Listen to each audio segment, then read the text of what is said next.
The champagne glass slipped from my fingers, shattering against the marble floor of the Riverside Grill as I stared at my husband's phone screen. There, in the dim candlelight of our 5th wedding anniversary dinner, I saw a message that would destroy everything I thought I knew about my life. The text was from my own sister Vanessa, and the words burned into my memory like acid. "Can't wait for you to leave her, and finally be with me. Tonight changes everything.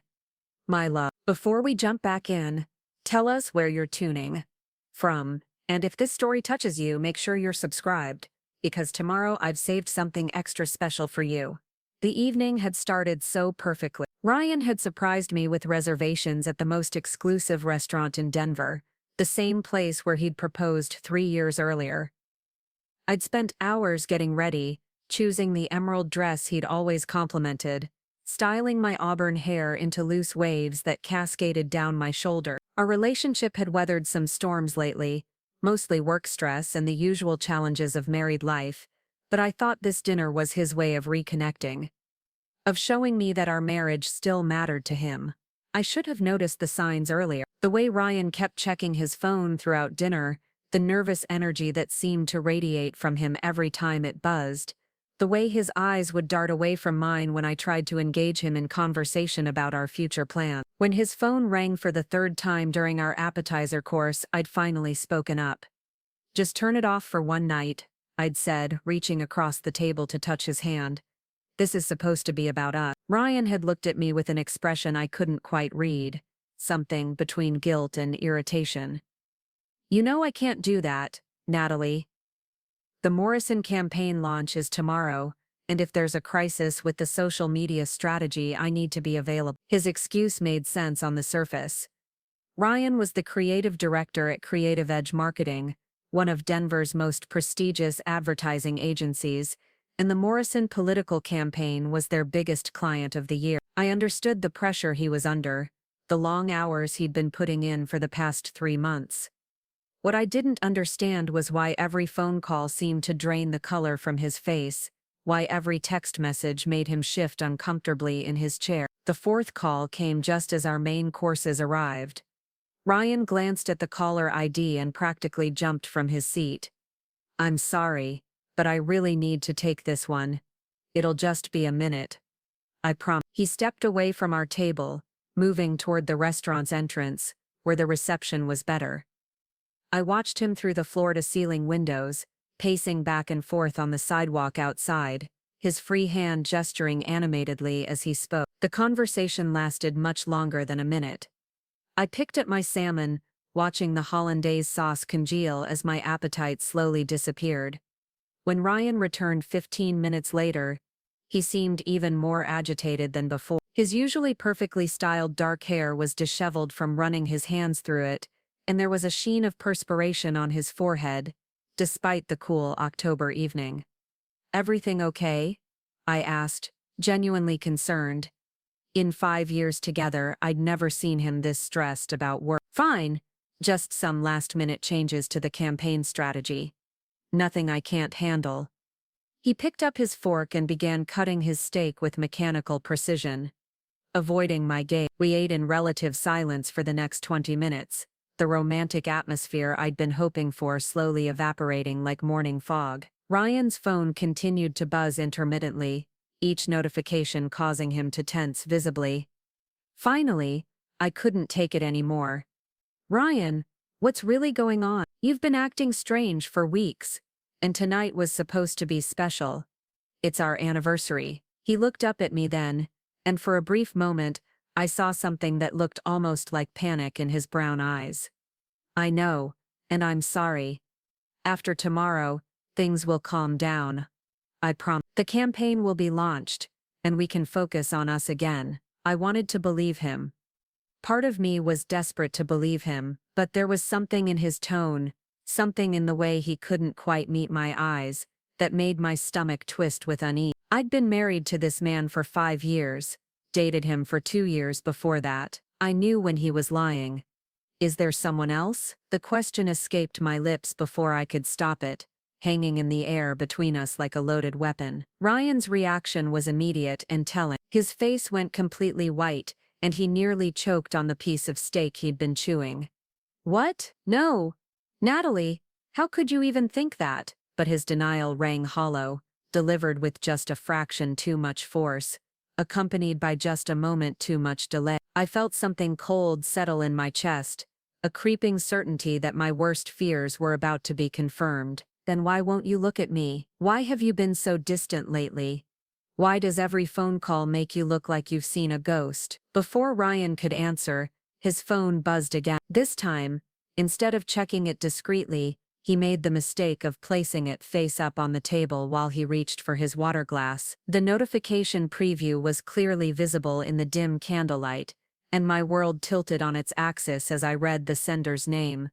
Vanessa Harper. My time seemed to slow down as I reached for the phone, my movements feeling thick and dreamlike. Ryan lunged forward to stop me, but his reaction was too late. I'd already seen enough of the message preview to understand that my marriage was over. "Can't wait for you to leave her and finally be with me. Tonight changes everything.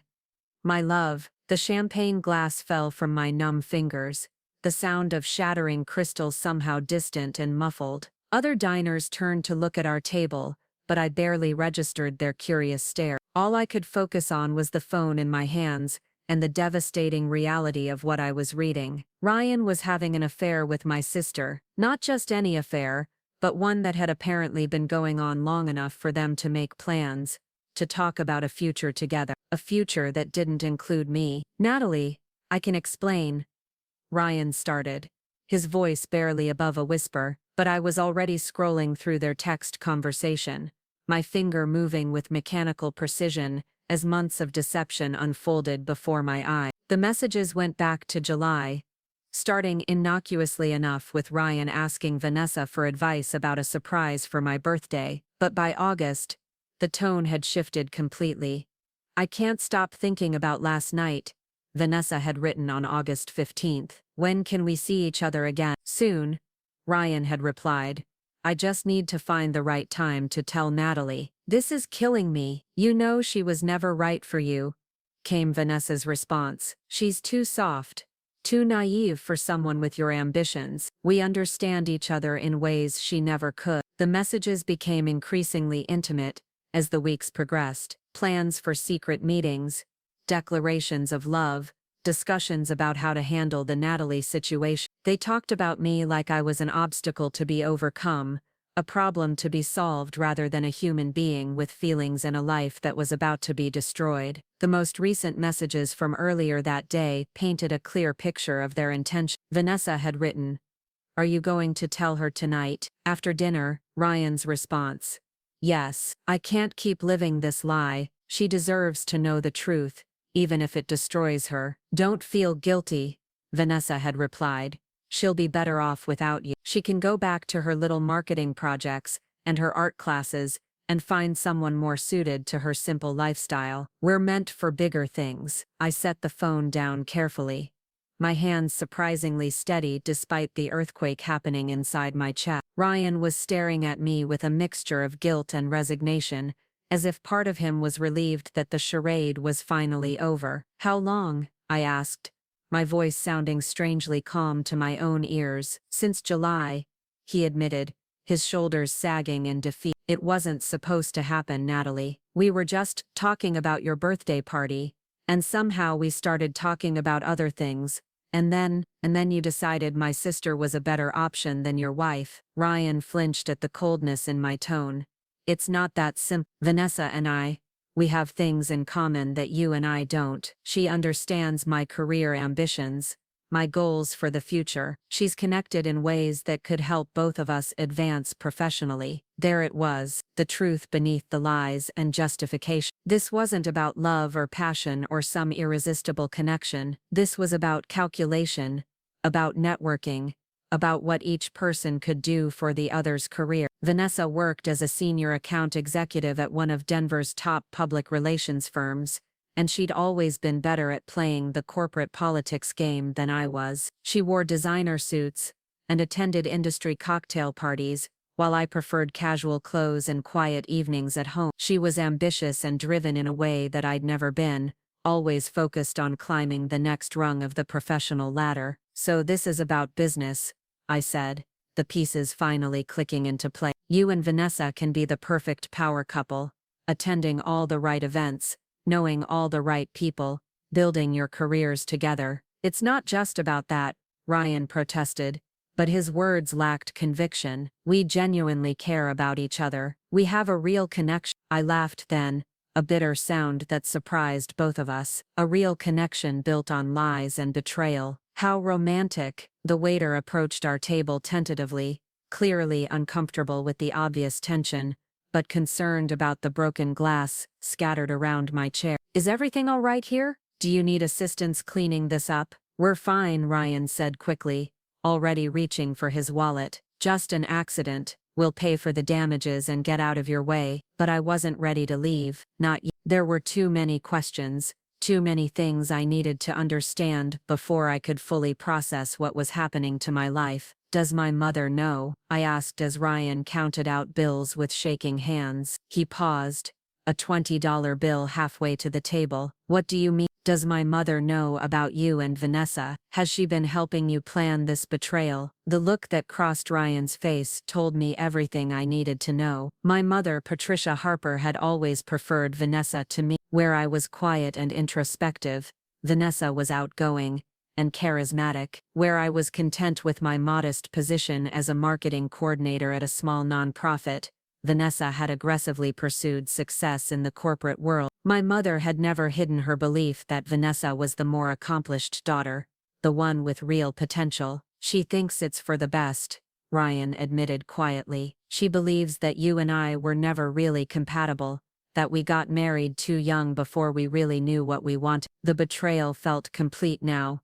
Not only had my husband and sister been conducting an affair behind my back, but my own mother had apparently given it her blessing. The three people who were supposed to love and support me unconditionally had conspired together to end my marriage and justify their actions as being in my best interest. I stood up slowly, my legs unsteady beneath me. The restaurant suddenly felt suffocating, the warm lighting and elegant atmosphere mocking the devastation of my personal life. Other diners were still staring, whispering among themselves about the drama unfolding at table 12. I need to go, I said, gathering my purse and coat with movements that felt robotic and disconnected from my consciousness. Natalie, wait, we need to talk about this properly. We need to figure out the logistics, the house, our finances. Tonight, I turned to face him, and Ryan actually stepped back at whatever he saw in my expression. You want to discuss divorce logistics on our anniversary night,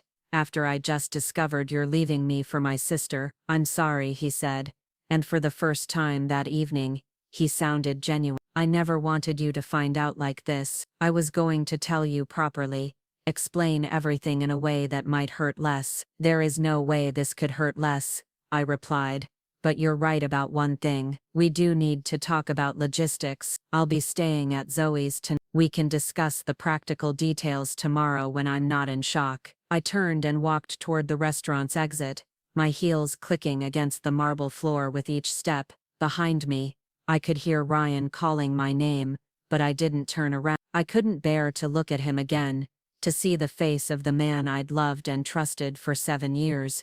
Knowing that he'd been systematically destroying our life together for months. The October air was sharp against my skin as I stepped outside, and I realized I was shaking, not from the cold but from the adrenaline and shock of having my entire world restructured in the span of 20 minutes. I fumbled for my phone to call a cab, my fingers clumsy and uncooperative. As I waited on the sidewalk outside the Riverside Grill, I caught a glimpse of my reflection in the restaurant's windows. The woman staring back at me looked like a stranger. Her emerald dress was still elegant, her makeup still perfectly applied, but there was something hollow in her eyes, something broken that hadn't been there an hour earlier. I thought about all the signs I'd missed or chosen to ignore. Ryan's increased work hours, his new interest in fitness and fashion, the way he'd become more critical of my career choices and social circle. Vanessa's sudden availability to help with our anniversary party planning, her frequent questions about Ryan's work and interests,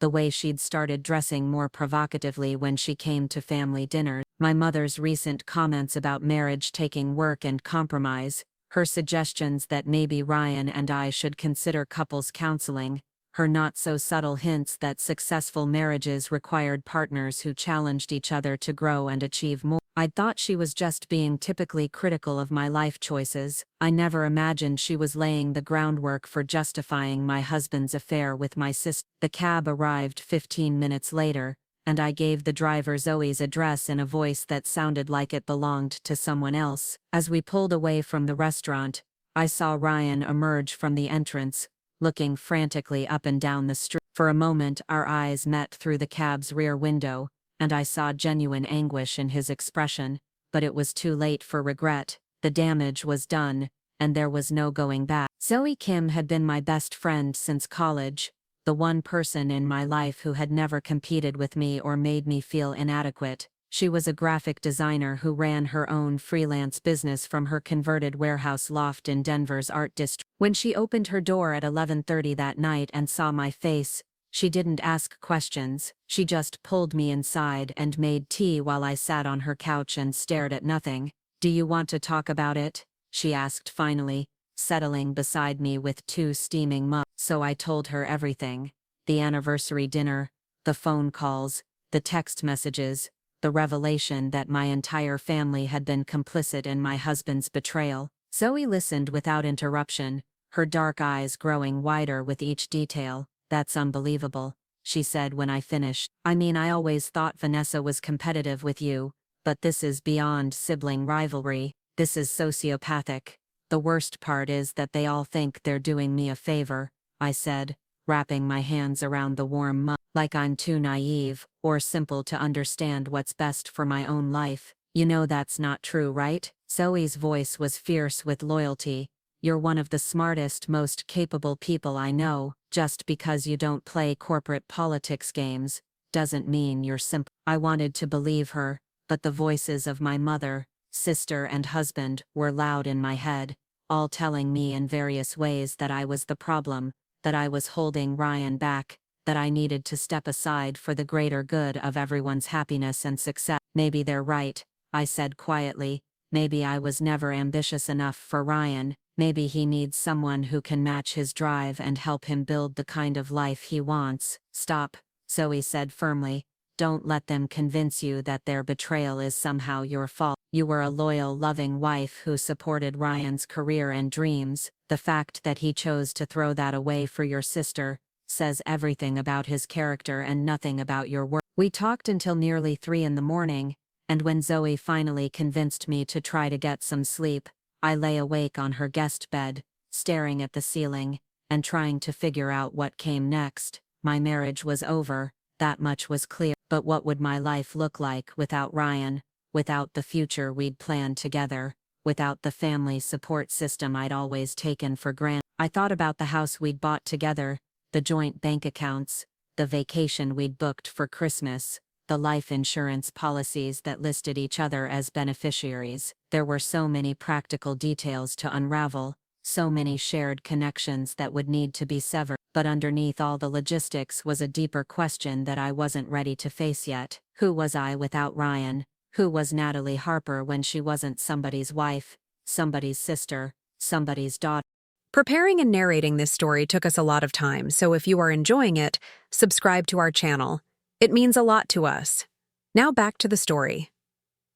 For 7 years, my identity had been shaped by my relationships with other people, my role in their lives, and stories. Now I was going to have to figure out how to exist as just myself, and I wasn't sure I remembered how to do that. The next morning, I woke up to 17 missed calls from Ryan and 43 text messages. Most of them were apologies and pleas for me to come home, so we could talk properly.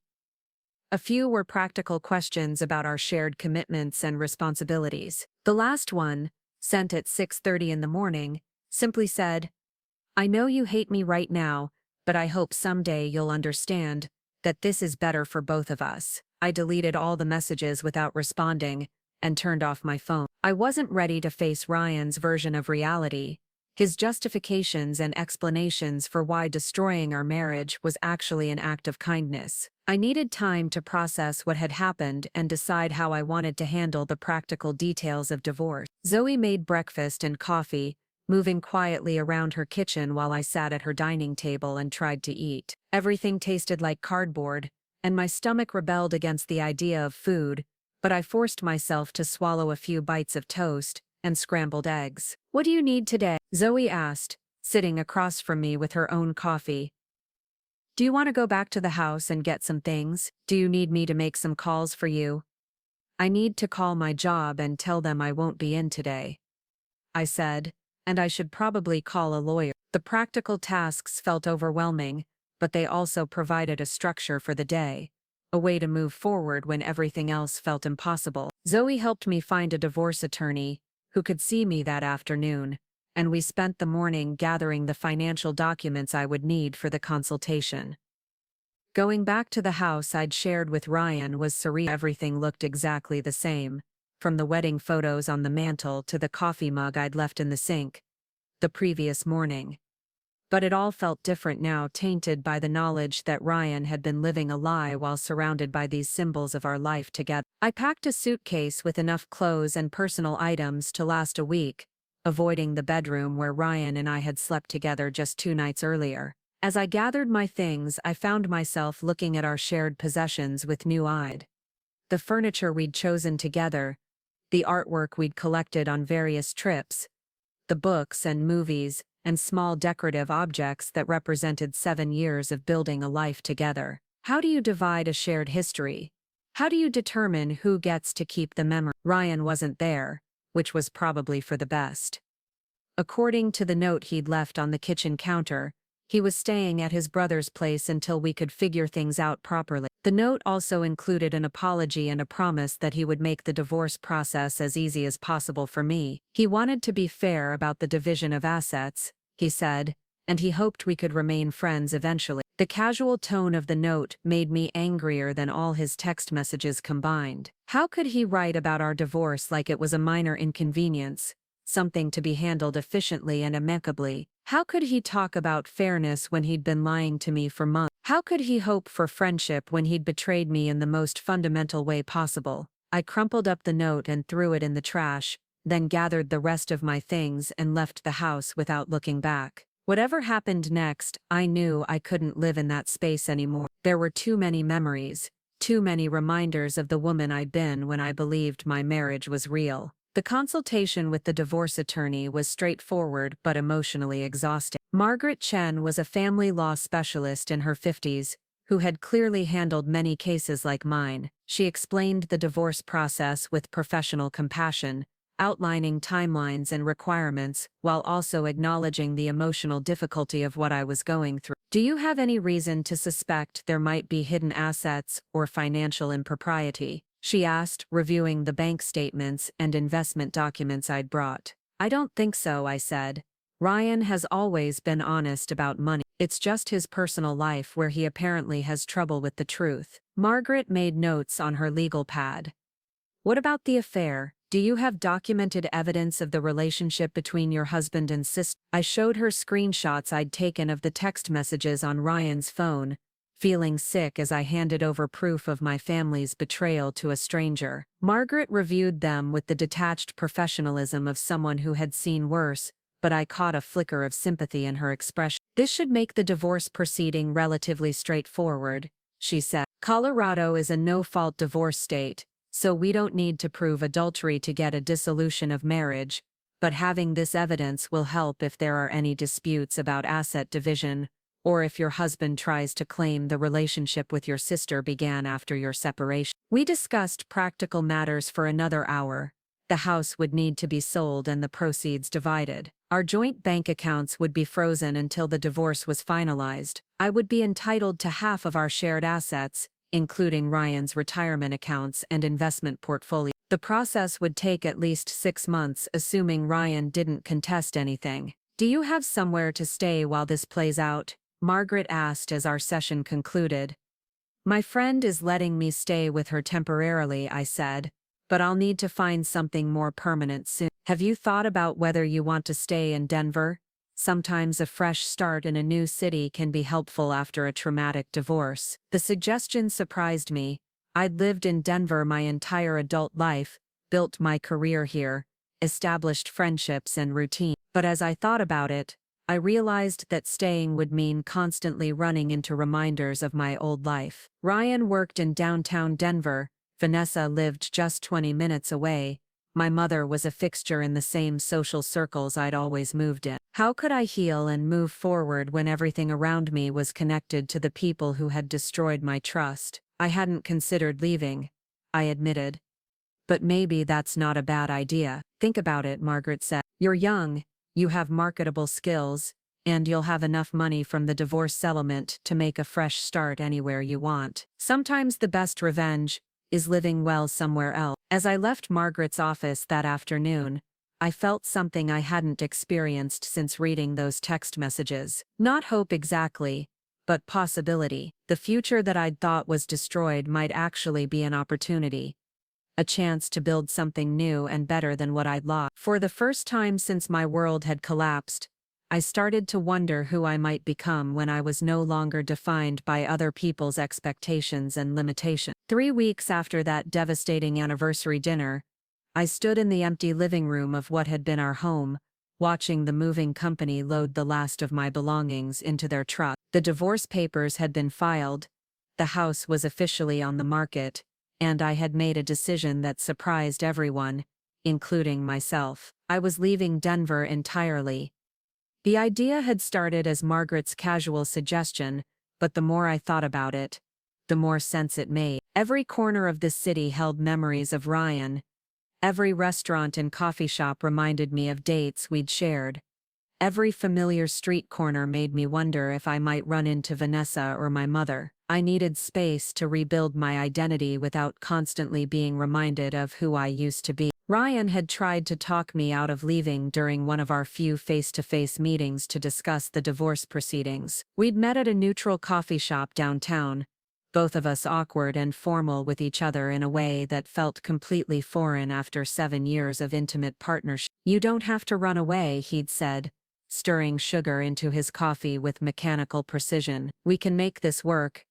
Denver is big enough for both of us." "I'm not running away," I'd replied, keeping my voice steady despite the anger that flared every time I looked at his familiar face. "I'm choosing to start over somewhere that doesn't remind me of the biggest mistake I ever made." Marrying me was a mistake? There had been genuine hurt in his voice, as if he had any right to feel wounded by my words. "No," I'd said quietly.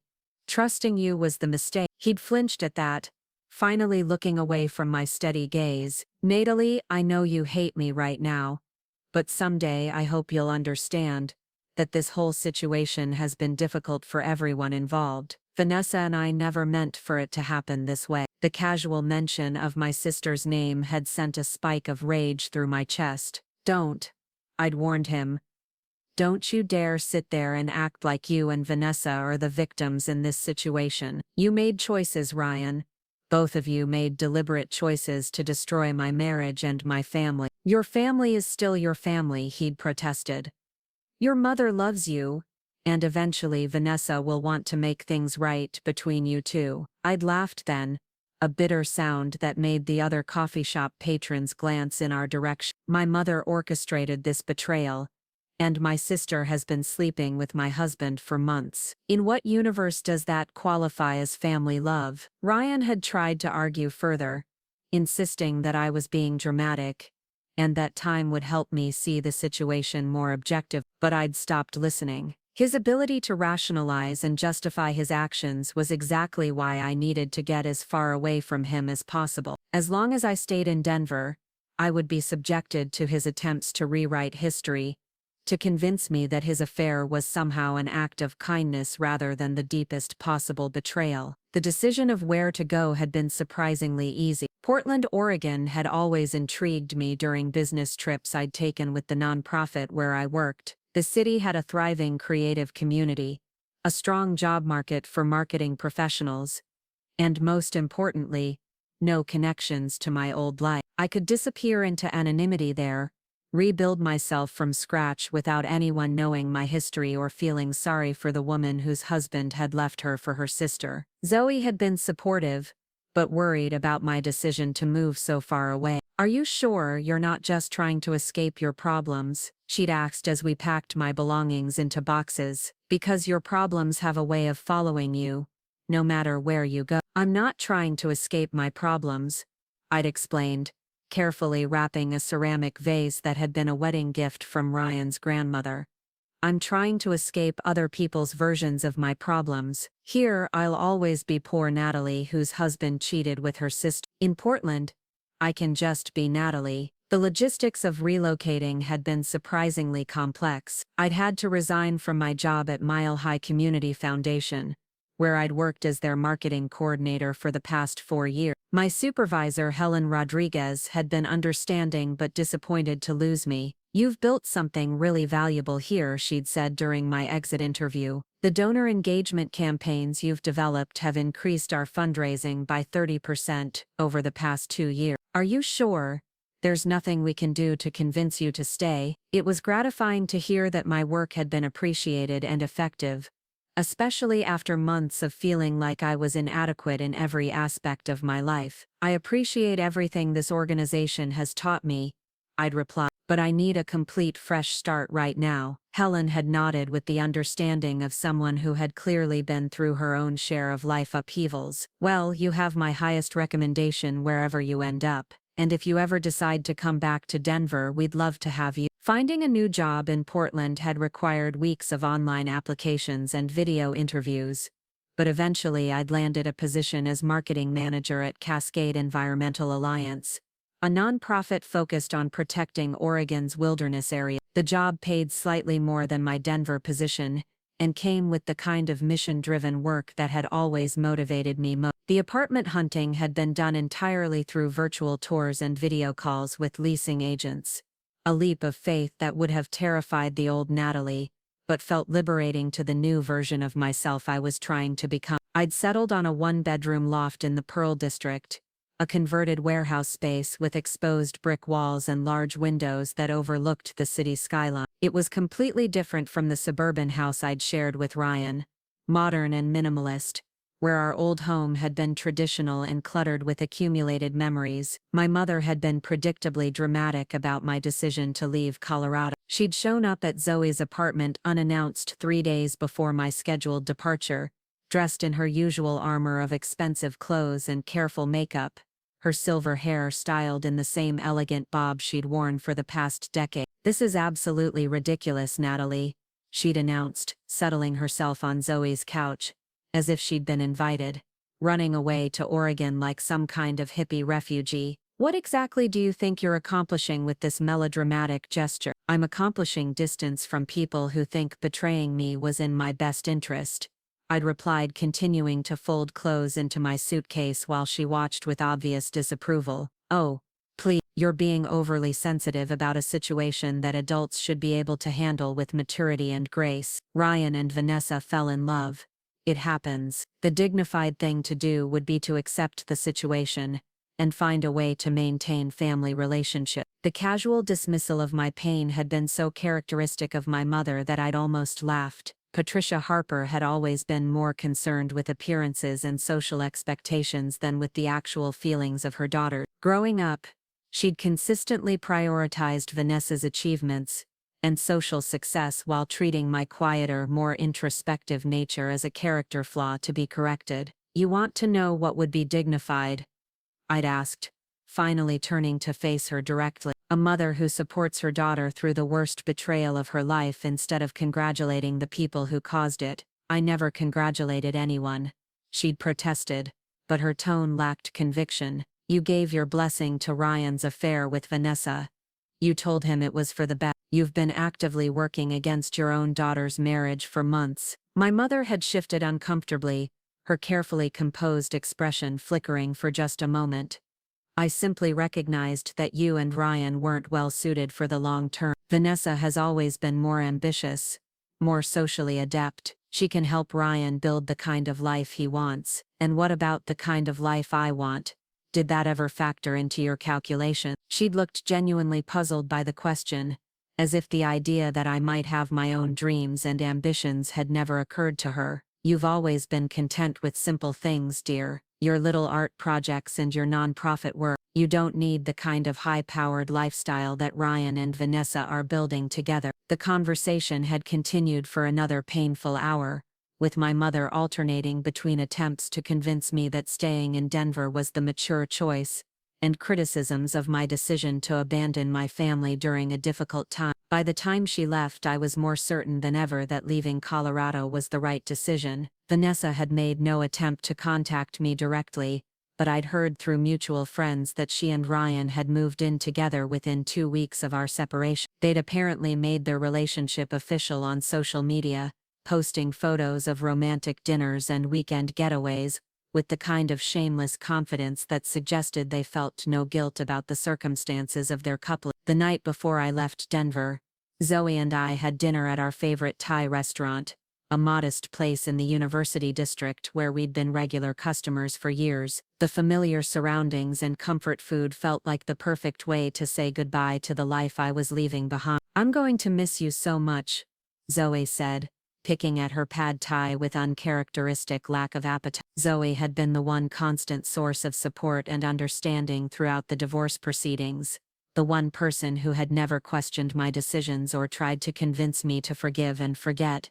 "And I promise I'll come back to visit once I'm settled." "What if you hate Portland? What if the job doesn't work out, or you can't make friends, or you just feel completely lost?" I'd considered her questions seriously, because they were all possibilities that had occurred to me during sleepless nights over the past month. "Then I'll figure something else out," I'd said finally. "But at least I'll be figuring it out on my own terms, without everyone in my life having opinions about what's best for me." The drive to Portland had taken 2 days, with an overnight stop in Boise that felt like crossing into a completely different world. As I'd driven west through the changing landscape, watching the Colorado mountains give way to Idaho plains, and eventually to Oregon's green forests, I'd felt something loosening in my chest. Every mile between myself and Denver was a mile away from the wreckage of my old life. My first week in Portland had been a blur of unpacking, grocery shopping, and trying to navigate a new city while adjusting to my job at Cascade Environmental Alliance. The work itself was fascinating and challenging in ways that energized me. Instead of writing grant applications and donor newsletters for a small urban nonprofit,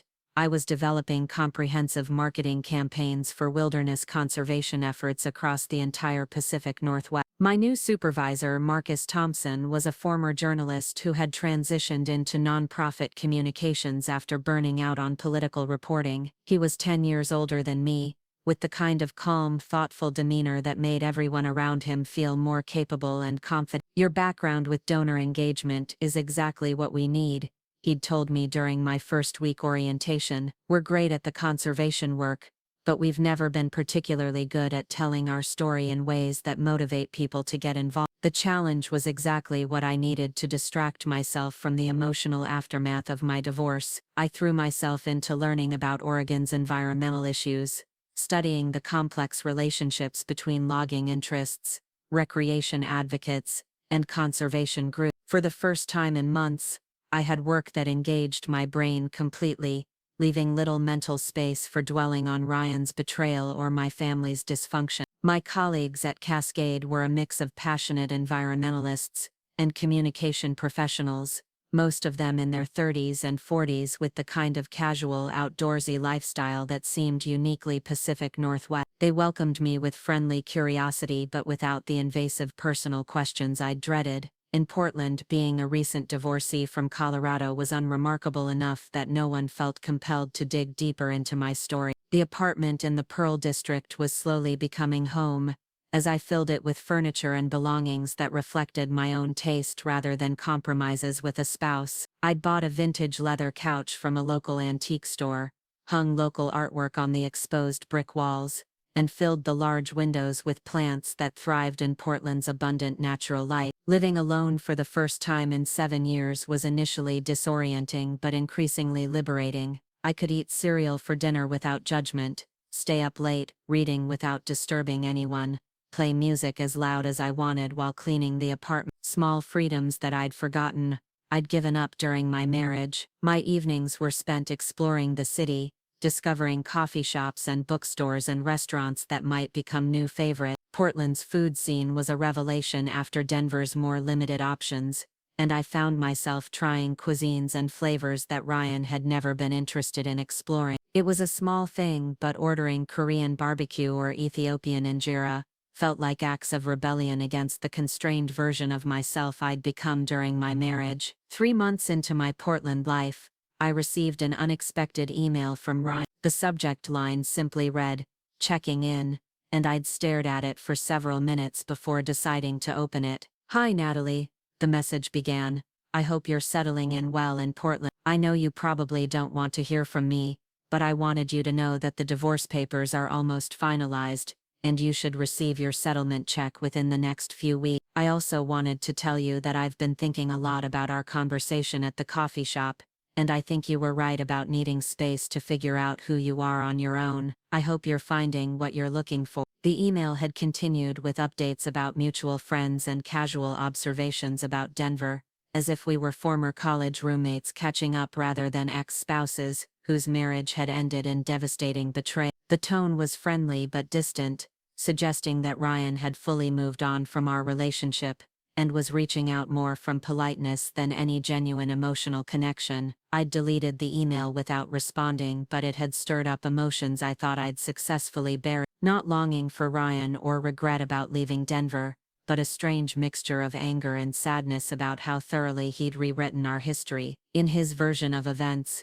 we were simply two people who had grown apart and moved on to more suitable partners. The betrayal, the lies, the months of deception had been edited out of his narrative completely. That night, I'd called Zoe and ended up crying for the first time since moving to Portland. Not because I missed Ryan or wanted him back, but because I was grieving the loss of the relationship I'd thought we had, the partnership I'd believed was real even though it had apparently been an illusion for months before its official end. "He's rewriting history to make himself feel better," Zoe had said with characteristic bluntness. "That's what people do when they can't handle the reality of their own actions." "I know that, intellectually," I'd replied, "but part of me wonders if I'm the one remembering things wrong. Maybe our marriage really was as flawed as he claims. Maybe I was holding him back without realizing it." "Stop," Zoe had interrupted firmly. "I watched you two together for 5 years. You supported his career. You accommodated his social schedule. You moved across the country when he got that promotion. You were a devoted partner who deserved better than betrayal." The conversation had helped restore my perspective, reminding me that my version of events was just as valid as Ryan's. Probably more so since I hadn't spent months lying and manipulating to justify my actions. But it had also clarified something important about my healing process. I needed to stop defining myself in relation to Ryan and my marriage, stop measuring my progress by how much I missed him, or how angry I still felt about his betrayal. The breakthrough came unexpectedly during a work project 6 months after moving to Portland. Cascade Environmental Alliance had been approached by a major outdoor gear company about a potential partnership to fund wilderness education programs. The company, Pacific Summit Outfitters, was looking to align their brand with authentic conservation efforts, rather than the superficial greenwashing that characterized many corporate environmental initiatives. I'd been assigned to develop the partnership proposal, which required extensive research into the company's history, values, and business practices. What I discovered was a family-owned business that had been founded by environmental advocates and maintained a genuine commitment to protecting the landscapes that inspired their products. The company's founder and current CEO was Gabriel Martinez, a former wilderness guide who had built Pacific Summit from a small climbing gear shop into a nationally recognized brand, while maintaining rigorous environmental standards. Reading about his business philosophy and conservation work,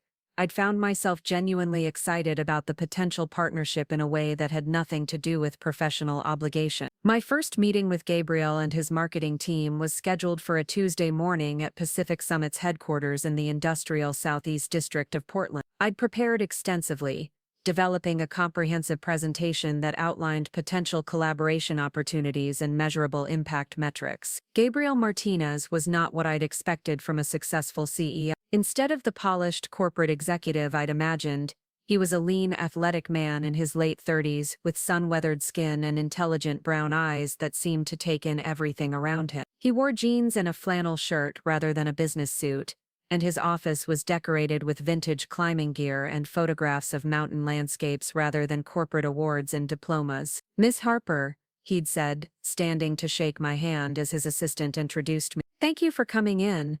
I've reviewed your initial proposal, and I'm impressed by the depth of research you've done into our company values." His handshake was firm and calloused, the hands of someone who spent significant time outdoors rather than behind a desk. There was something immediately trustworthy about his demeanor, a sense that he was genuinely interested in the conversation rather than simply going through professional motion. The meeting lasted nearly 2 hours as we discussed potential partnership structures, funding mechanisms, and program goals. Gabriel asked thoughtful questions about Cascade's conservation work and demonstrated a sophisticated understanding of the challenges facing wilderness protection efforts. His marketing team contributed valuable insights about reaching outdoor enthusiast demographics while maintaining authentic messaging. "What drew you to conservation work?" Gabriel asked toward the end of our meeting, his question directed specifically to me rather than the general group. "I grew up hiking and camping in Colorado," I'd replied, surprised by the personal nature of his inquiry.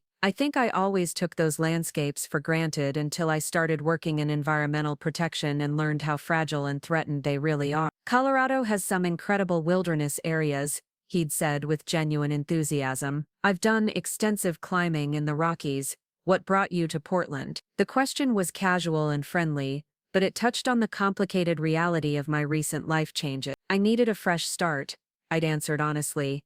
"Sometimes you have to completely change your environment to figure out who you really are." Gabriel had nodded with understanding, and I'd sensed that he was someone who appreciated the courage required to reinvent yourself. "Well, Portland is a good place for fresh starts. The city has a way of letting people become whoever they want to be." As the meeting concluded and we shook hands again, Gabriel had made a comment that stayed with me for the rest of the day. "I hope we can make this partnership work," he'd said. "It's refreshing to meet someone who clearly cares about the mission behind the marketing." Walking back to my car after the meeting, I'd realized that I felt energized and engaged in a way that had been missing from my life for months. The conversation with Gabriel and his team had reminded me that I was good at my work, that I had valuable skills and insights that could make a real difference in causes I cared about. More than that, Gabriel's genuine interest in my background and motivations had made me feel seen and appreciated as a professional for the first time since leaving Denver. There had been no condescension or dismissal, no suggestion that my career was somehow less important than more traditionally ambitious paths. That evening, I drafted a follow-up email to Gabriel outlining additional partnership ideas that had occurred to me during our conversation. As I wrote, I'd found myself crafting each sentence carefully, wanting to strike the right balance between professional competence and personal engagement. His response came the next morning, equally thoughtful and detailed, suggesting that he had given our conversation serious consideration. "Your ideas about connecting conservation education with experiential outdoor programs are exactly the kind of innovative thinking we need," he'd written. "Would you be interested in visiting one of our partner wilderness sites to see the kind of programming we currently support?" The invitation felt like both a professional opportunity and a personal challenge. The old Natalie might have hesitated, worried about overstepping boundaries or appearing too eager. But the new version of myself that was emerging in Portland felt capable of accepting opportunities without second-guessing my worthiness. "I'd be very interested," I'd replied. "When would be convenient?" His response suggested a weekend trip to a wilderness education camp in the Cascade Mountains, where Pacific Summit was currently funding environmental education programs for urban youth. The trip would involve camping and hiking, he'd warned, and required a moderate level of physical fitness. I'd accepted immediately, then spent the rest of the week wondering what I'd gotten myself into. It had been years since I'd done any serious outdoor activities. Ryan had never been particularly interested in camping or hiking, preferring city vacations and resort destinations. But something about Gabriel's invitation felt like an opportunity to reconnect with a part of myself that I'd neglected during my marriage. The weekend trip turned out to be transformative in ways I hadn't anticipated. Gabriel picked me up early Saturday morning in a well-worn pickup truck loaded with camping gear and supplies for the weekend. The drive to the mountains took 2 hours through increasingly spectacular scenery, and our conversation ranged from environmental policy to personal travel experiences, to favorite books and music. "What's the most adventurous thing you've ever done?" Gabriel asked as we wound through a particularly dramatic stretch of mountain highway. I'd thought about the question seriously, realizing that most of my adult adventures had been relatively tame and carefully planned. "Probably moving to Portland without knowing anyone or having a place to live," I'd answered finally. 6 months ago that felt like jumping off a cliff. "What made you take that particular leap?" It was a more complex question than he probably realized, touching on all the painful circumstances that had led to my cross-country relocation. "My life in Denver had become something I didn't recognize," I'd said carefully. "I needed to find out who I was when I wasn't trying to be who other people wanted me to be." Gabriel had glanced at me with an expression that suggested he understood the feeling. "That's actually quite adventurous," he'd said. "Most people spend their whole lives trying to meet other people's expectations instead of figuring out their own." The wilderness camp was a collection of rustic cabins and outdoor classroom spaces, nestled in a valley surrounded by old-growth forest. The program served teenagers from Portland's urban core, many of whom had never experienced wilderness settings before participating in the camp's week-long session. Watching Gabriel interact with the camp staff and participants, I'd been struck by his genuine enthusiasm for the educational mission and his ability to connect with people across age and background differences. He wasn't performing the role of generous CEO. He was clearly someone who found deep personal satisfaction in supporting conservation education. "The goal isn't just to teach them about ecosystems and wildlife," he'd explained as we observed a group of teenagers learning to identify native plant species. "It's to help them understand that they're connected to these landscapes, that protecting wilderness isn't about preserving something separate from their lives, but about maintaining the foundation that all life depends on." That evening, as we sat around a campfire with the camp staff sharing stories and roasted marshmallows, I'd felt more relaxed and authentic than I had in years. The combination of mountain air, physical activity, and meaningful conversation was exactly what I hadn't known I was craving. "You seem different out here," Gabriel had observed as we walked back to our respective cabins after the fire had died down. "Different how?" "More yourself, somehow. Like you're not performing a role or trying to manage other people's impressions." His comment had surprised me with its perceptiveness. I guess I spent a lot of years trying to be the kind of person I thought I should be instead of figuring out who I actually was. "And who are you actually?" It was a profound question delivered with casual friendliness, but it made me realize that I was still in the process of discovering the answer. "I'm still figuring that out," I'd admitted, "but I think she's someone who belongs in places like this." The next morning, Gabriel had suggested we hike to a nearby waterfall before heading back to Portland. The trail was moderately challenging, winding through dense forest and crossing several streams on fallen logs and rocky fords. I'd been nervous about keeping up, but found myself energized by the physical challenge and spectacular scenery. "You're a natural hiker," Gabriel had said as we paused to rest beside the waterfall, the sound of cascading water creating a peaceful backdrop for conversation. "I used to hike a lot when I was younger," I'd replied, remembering weekend camping trips with college friends and family vacations in Colorado's national parks. I'd forgotten how much I missed it. "What stopped you?" The honest answer was that Ryan had never enjoyed hiking, and I'd gradually given up activities he didn't want to share, but explaining that would have required details about my marriage and divorce that I wasn't ready to discuss with someone I'd just met. "Life got complicated," I'd said instead.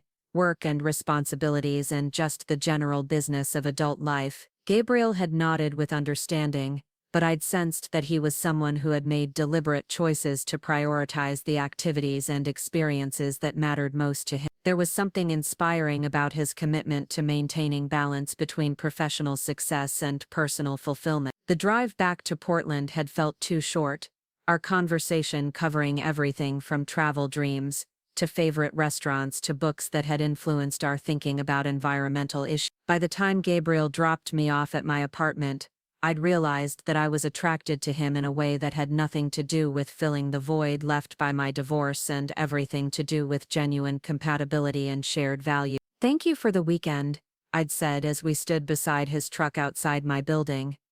It was exactly what I needed without knowing I needed it. "Thank you for coming," he'd reply. "Your insights about connecting urban communities with wilderness experiences are going to be invaluable for developing our partnership program." There had been a moment of hesitation as we said goodbye, a sense that both of us wanted to extend the conversation but weren't sure how to navigate the professional-personal boundary. Finally, Gabriel had reached into his pocket and pulled out a business card. "This has my personal number on it," he'd said.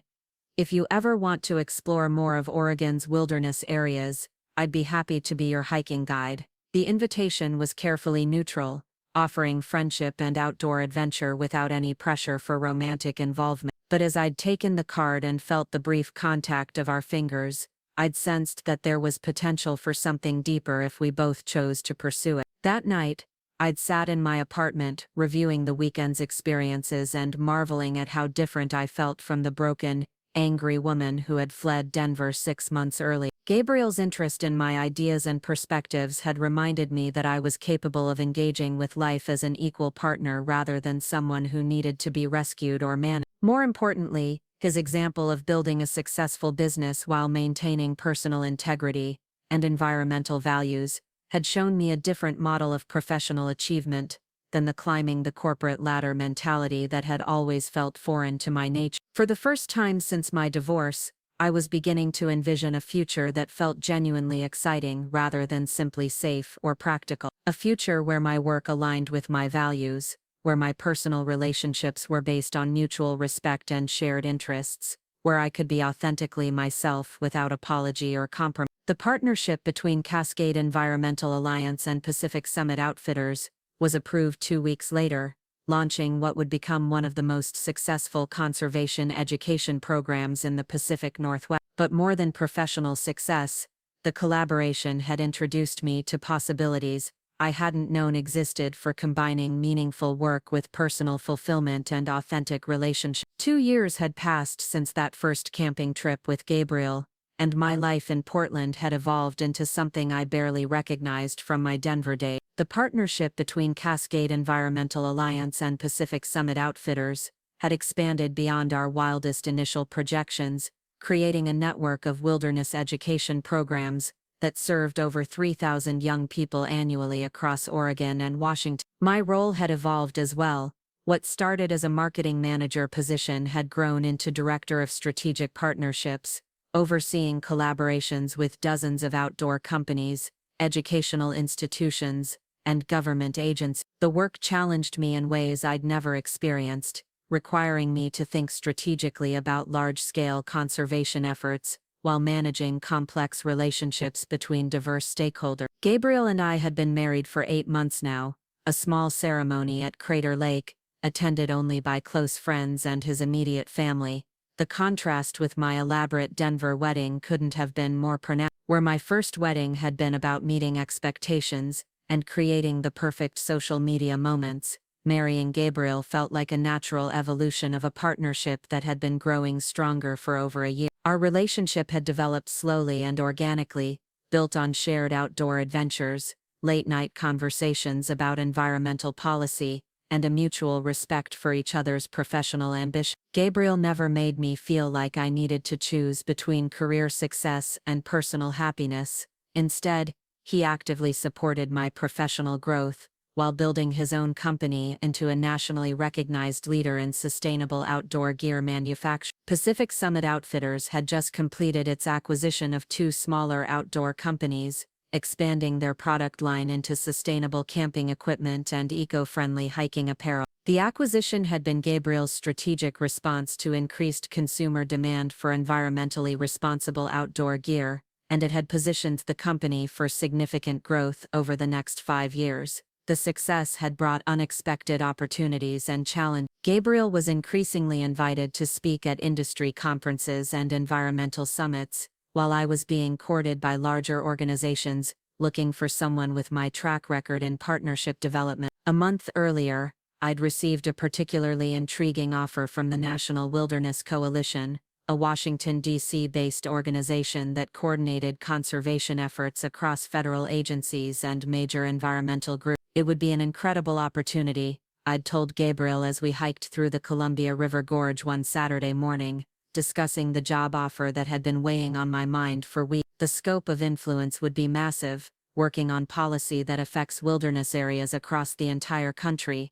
But, Gabriel had prompted, sensing my hesitation, but it would mean leaving Portland, leaving the work we've built together. And honestly, I'm not sure I want to go back to the East Coast political environment. Gabriel had stopped walking and turned to face me, his expression serious but supportive. Natalie, if this is the right opportunity for your career, we'll figure out how to make it work. I don't want you turning down your dream job because of geography. His willingness to consider relocating his entire business operation for my career advancement was exactly the kind of partnership I'd never experienced in my marriage to Ryan. Gabriel saw my professional success as equally important to his own, never suggesting that I should compromise my ambitions for the sake of our relationship. What if I don't want the DC job?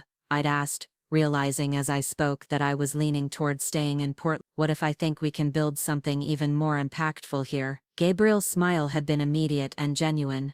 Then I think you should trust your instincts. You've never been wrong about strategic decisions yet. That conversation had crystallized something important about the direction I wanted my career to take. Instead of accepting the National Wilderness Coalition position, I'd started developing a proposal for creating an independent consulting firm that would specialize in developing corporate environmental partnerships on a national scale. The idea was ambitious, but grounded in the successful model Gabriel and I had built together in the Pacific Northwest. Rather than working within the constraints of a single organization, I would have the flexibility to broker partnerships between outdoor companies and conservation groups across the country, leveraging the credibility I'd established through the Pacific Summit collaboration. Gabriel had been enthusiastic about the concept from the moment I'd outlined it over dinner one evening. You could revolutionize how environmental organizations approach corporate partnerships, he'd said, his excitement building as we'd discussed the possibility. Most nonprofits are still approaching companies with their hands out asking for donations. You're talking about creating genuine business partnerships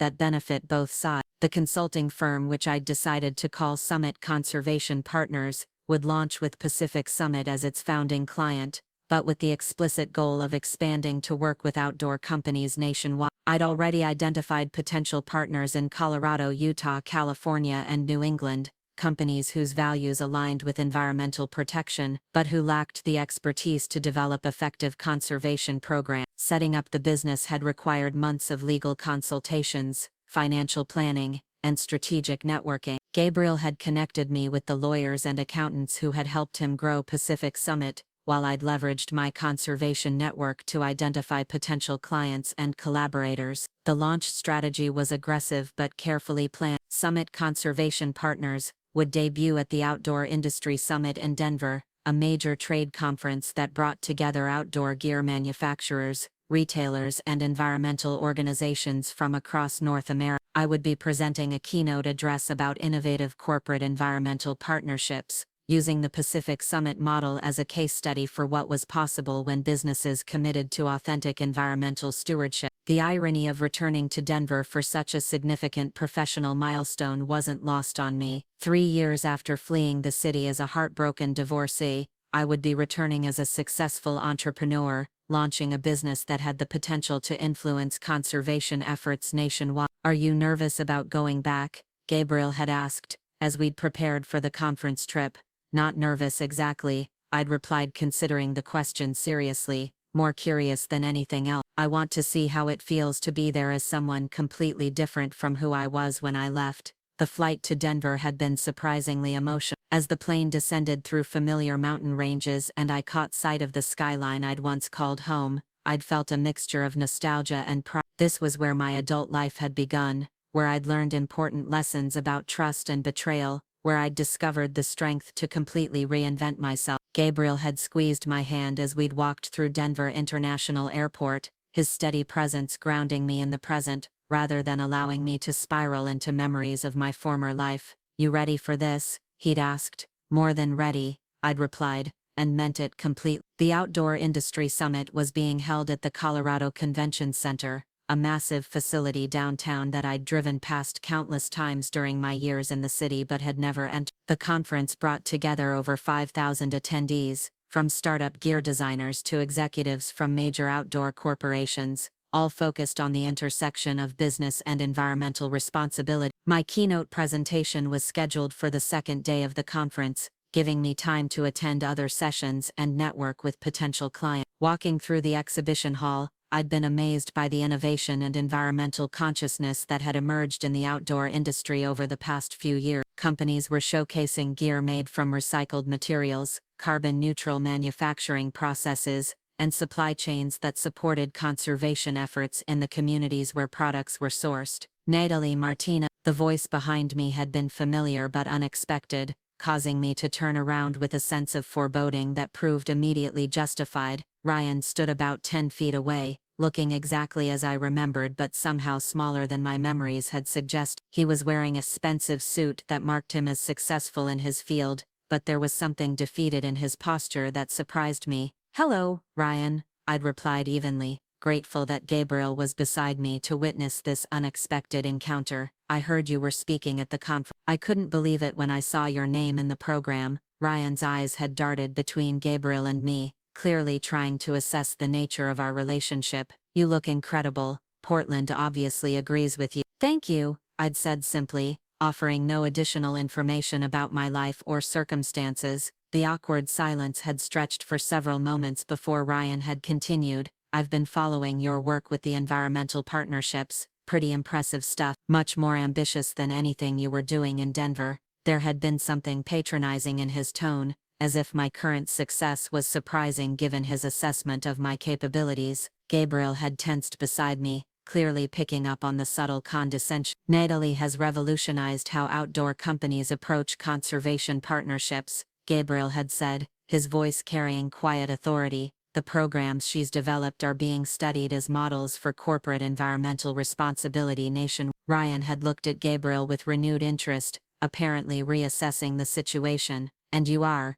Gabriel Martinez," Gabriel had replied, extending his hand for a brief professional handshake. "Natalie's husband and CEO of Pacific Summit Outfitter." The shock on Ryan's face had been immediate and unmistakable. Clearly he'd assumed that I was still struggling to rebuild my life after our divorce, perhaps dating casually but certainly not remarried to someone successful in his own right. "Congratulations," Ryan had managed, though his smile looked forced. "When did you two get married?" 8 months ago, I'd replied, allowing myself to enjoy his obvious discomfort. "We've been partners in business and life for over 2 years now." "Partners in business?" Ryan's confusion had been evident. Gabriel was my first major client when I started developing corporate conservation partnerships, I'd explained. Our professional collaboration evolved into something personal over time. The conversation had continued for another few uncomfortable minutes, with Ryan asking increasingly personal questions that I'd deflected with polite but minimal responses. Finally, Gabriel had excused us to attend a session on sustainable supply chain management,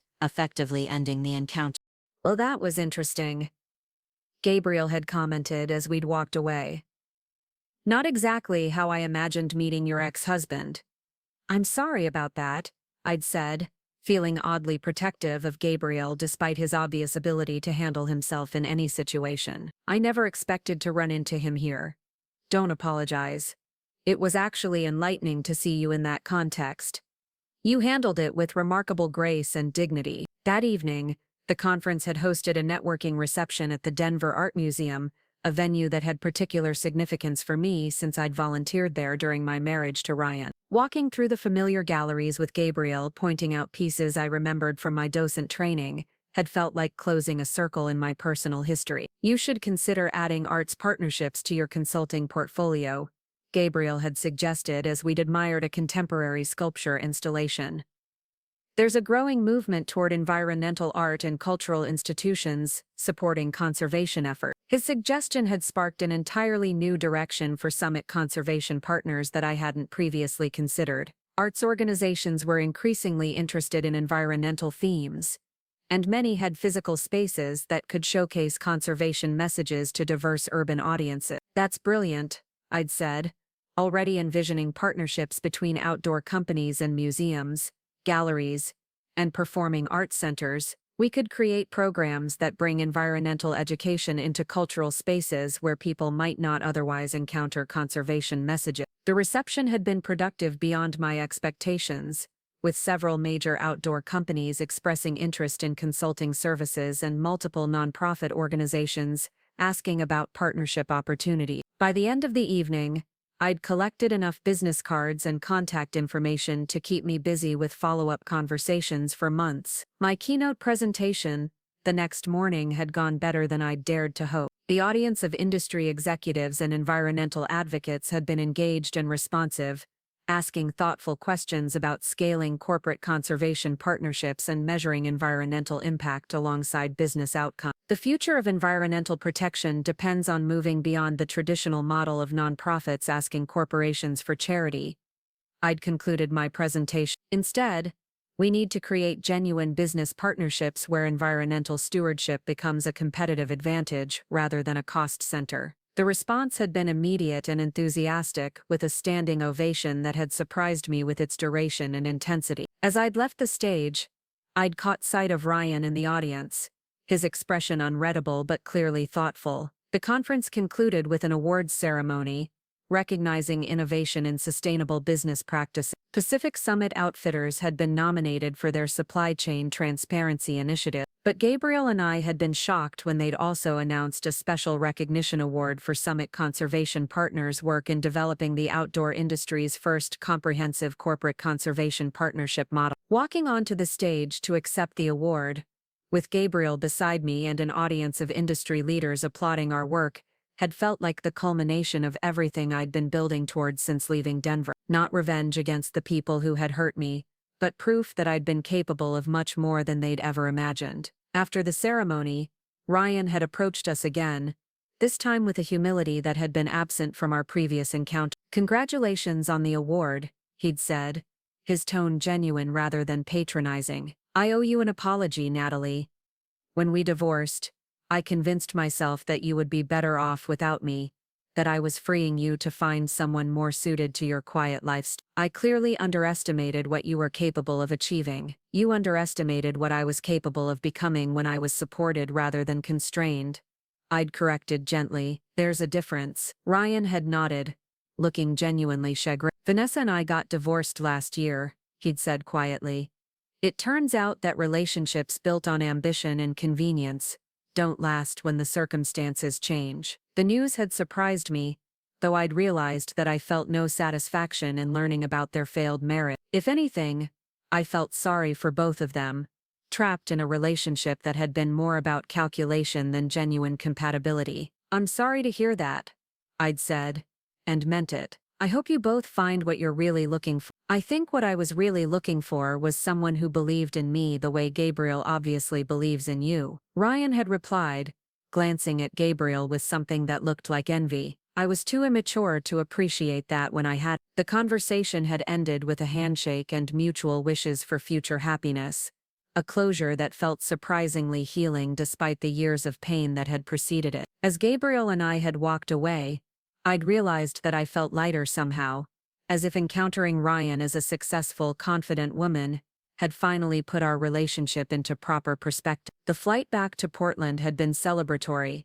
with Gabriel and me discussing the new business opportunities that had emerged from the conference and planning how to handle the increased demand for Summit Conservation Partners services. "You're going to need to hire staff," Gabriel had observed as we'd reviewed my list of potential new clients. "This is growing beyond what one person can manage, even someone as capable as you." "I've been thinking about that," I'd replied, "but I want to be careful about expansion. I don't want to lose the personal touch that makes these partnerships work." "What if you brought in partners rather than employees? People with complementary skills who could share ownership and responsibility for different aspects of the business?" The suggestion had immediate appeal. Summit Conservation Partners was successful precisely because it combined environmental expertise with business acumen and relationship-building skill. Bringing in partners with specialized knowledge could expand our capabilities while maintaining the collaborative approach that differentiated us from larger consulting firms. Over the following weeks,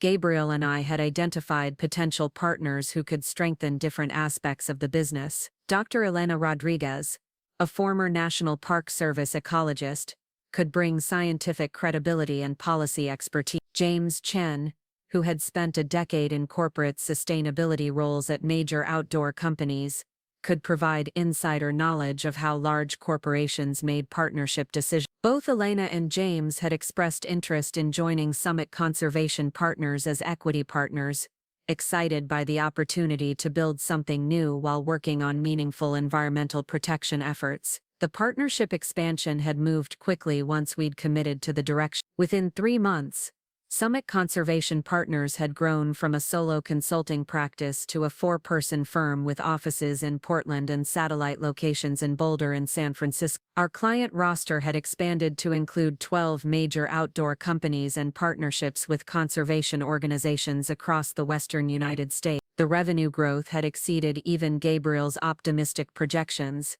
establishing Summit Conservation Partners as the leading consulting firm specializing in corporate environmental partnerships. More importantly, the environmental impact of our work was becoming measurable and significant. The companies we worked with had collectively committed to protecting over 200,000 acres of wilderness, funding environmental education programs that reached 50,000 young people annually, and adopting manufacturing practices that reduced their collective carbon footprint by 30%. "You've created something remarkable," Gabriel had told me one evening as we'd reviewed our year-end impact report. "5 years ago, you were a marketing coordinator at a small nonprofit. Now you're influencing conservation policy and corporate practices across the entire outdoor industry." His observation had made me reflect on the transformation that had brought me to this point. The woman who had discovered her husband's affair through text messages on an anniversary dinner table seemed like a different person entirely,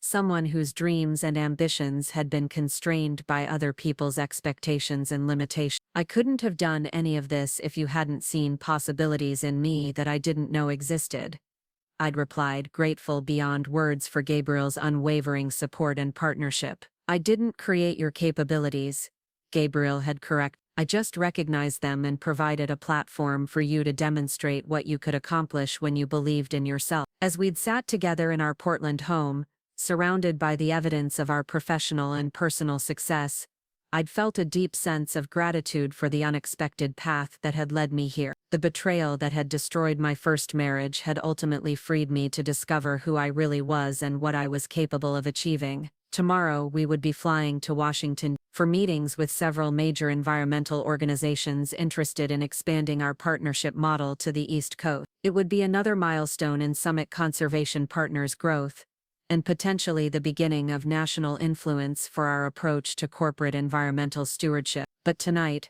I was simply grateful to be exactly where I was, with a partner who supported my ambitions and a career that aligned with my deepest values. The future felt full of possibilities that I was confident in my ability to pursue and achieve. The invitation arrived on a Tuesday morning in late September, delivered by certified mail to Summit Conservation Partners' Portland headquarters. The return address made my hands tremble as I held the elegant cream-colored envelope.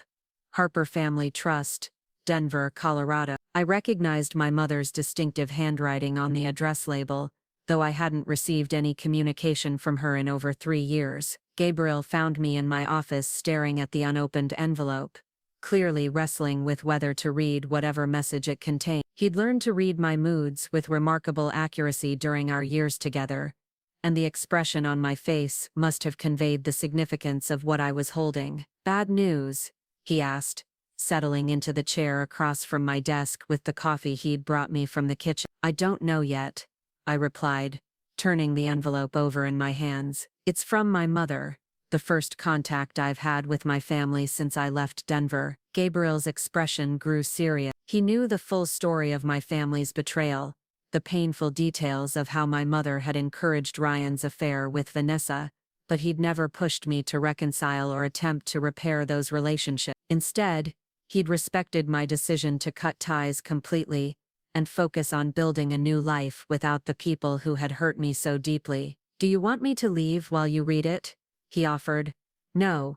Stay, whatever this is," I'd rather have you here. I opened the envelope carefully, extracting a formal invitation printed on heavy cardstock. The text was elegant and traditional, announcing the Harper Family Trust's 5th Annual Conservation Gala, a fundraising event for Colorado wilderness preservation effort. The gala was being held at the Denver Botanic Gardens, with cocktails and dinner followed by an auction of outdoor adventure packages and artwork donated by local artists. What made my breath catch was the personal note written in my mother's handwriting at the bottom of the invitation.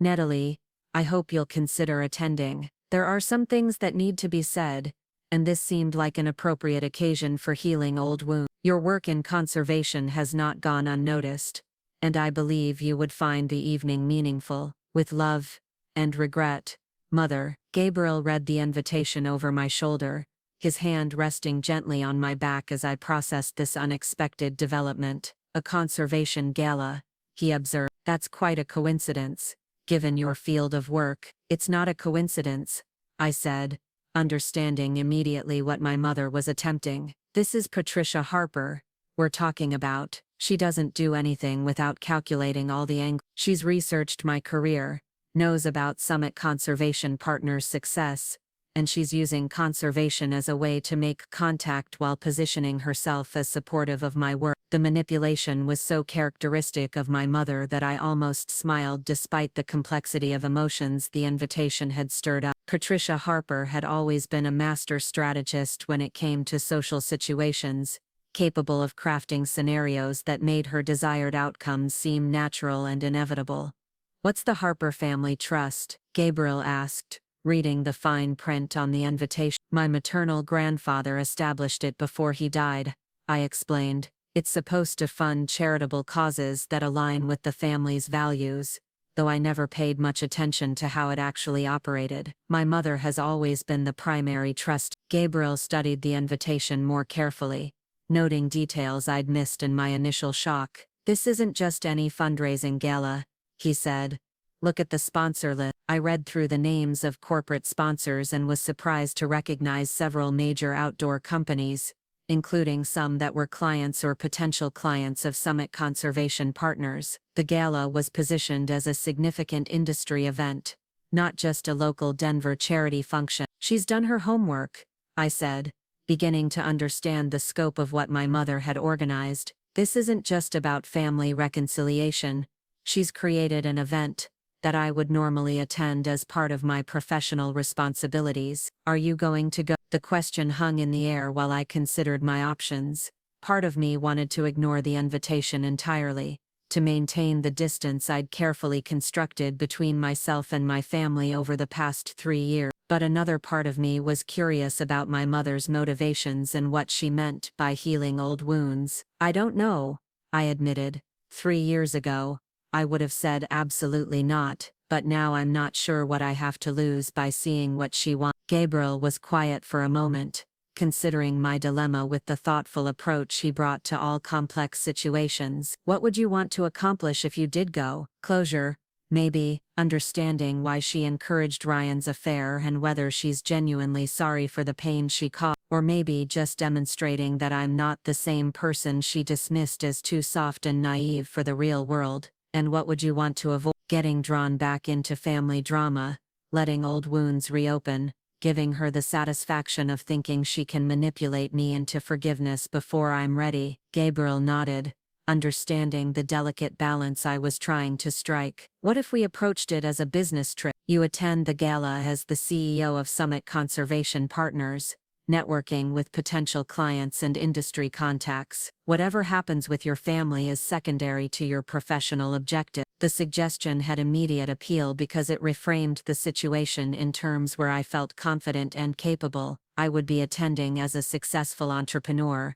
not as the hurt daughter seeking validation or reconciliation. That actually makes sense, I said, feeling some of the anxiety about the invitation begin to dissipate. Several of the corporate sponsors are companies we've been trying to connect with, and there might be opportunities to expand our Colorado operations. Plus, You wouldn't be going alone. I'll be there to remind you of who you are now if you start slipping back into old family patterns. Gabriel's offer to accompany me to Denver was exactly the kind of support that had made our partnership so successful. He understood that I needed to face my past on my own terms, but he also recognized that having a witness to my current life would help me maintain perspective. Over the next few days, I researched the Harper Family Trust's Conservation Gala more thoroughly and was impressed despite myself by the scope and sophistication of the event. My mother had assembled an impressive array of sponsors, speakers, and auction items, creating what appeared to be a legitimate and significant fundraising effort for Colorado wilderness protection. The guest list included governors,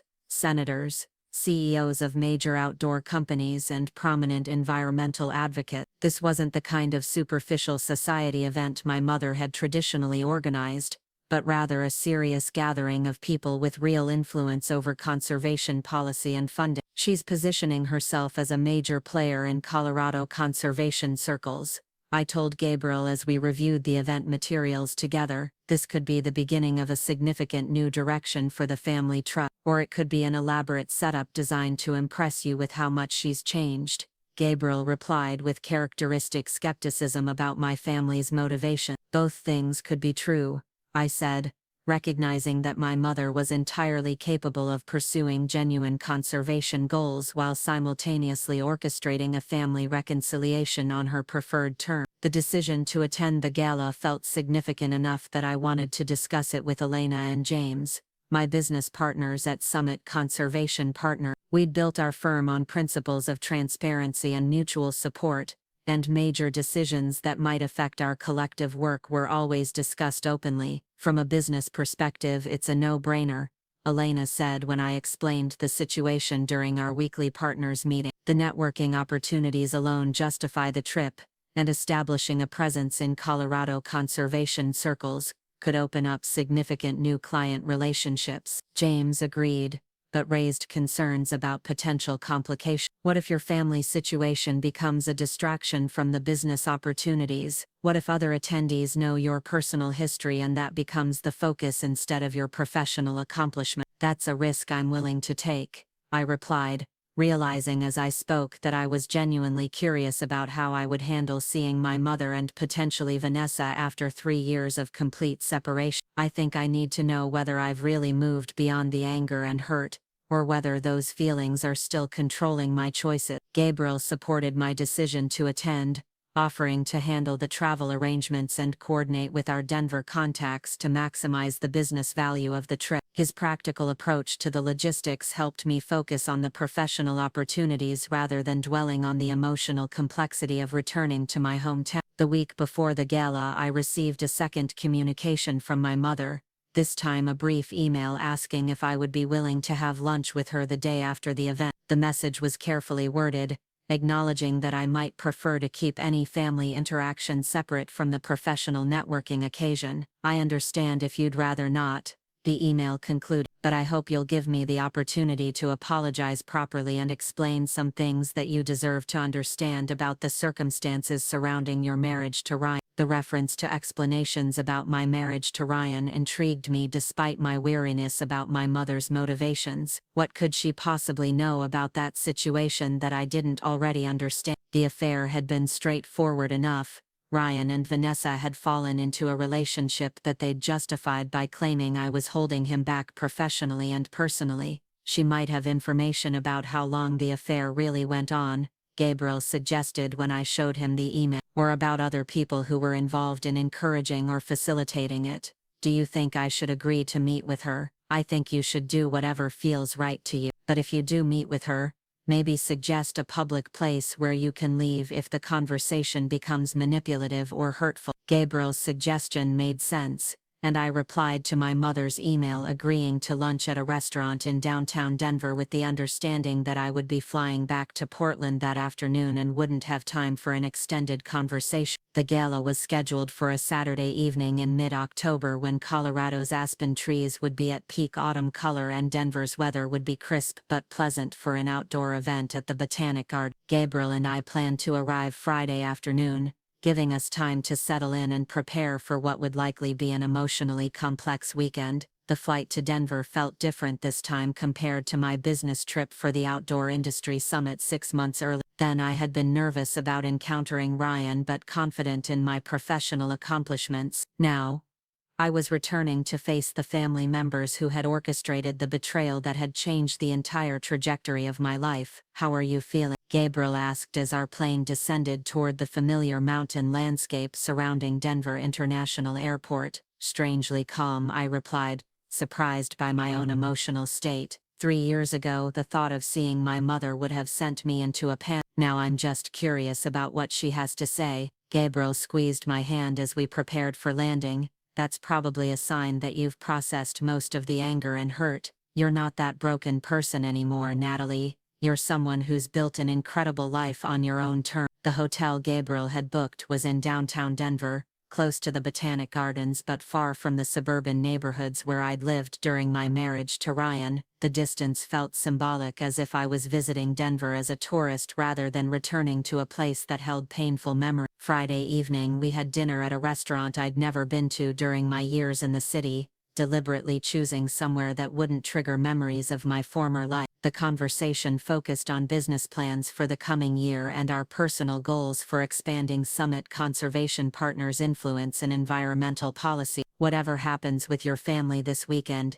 Gabriel said as we walked back to the hotel, "I want you to remember that you have a life and work that matter to thousands of people. You're not asking them for anything. You're not seeking their approval. You're simply allowing them the opportunity to acknowledge who you've become." His words helped me frame the weekend in terms that felt empowering rather than threatening. I wasn't returning to Denver as someone seeking reconciliation or validation. I was there as a successful entrepreneur who happened to have family connections in the city. Saturday morning, Gabriel and I attended a breakfast meeting with Colorado environmental leaders who were interested in expanding Summit Conservation Partners' work in the Rocky Mountain region. The conversation was productive and energizing, reminding me that I had legitimate professional reasons for being in Denver that had nothing to do with family drama. The afternoon was spent preparing for the gala both professionally and personally. I reviewed the guest list and identified key contacts I wanted to connect with,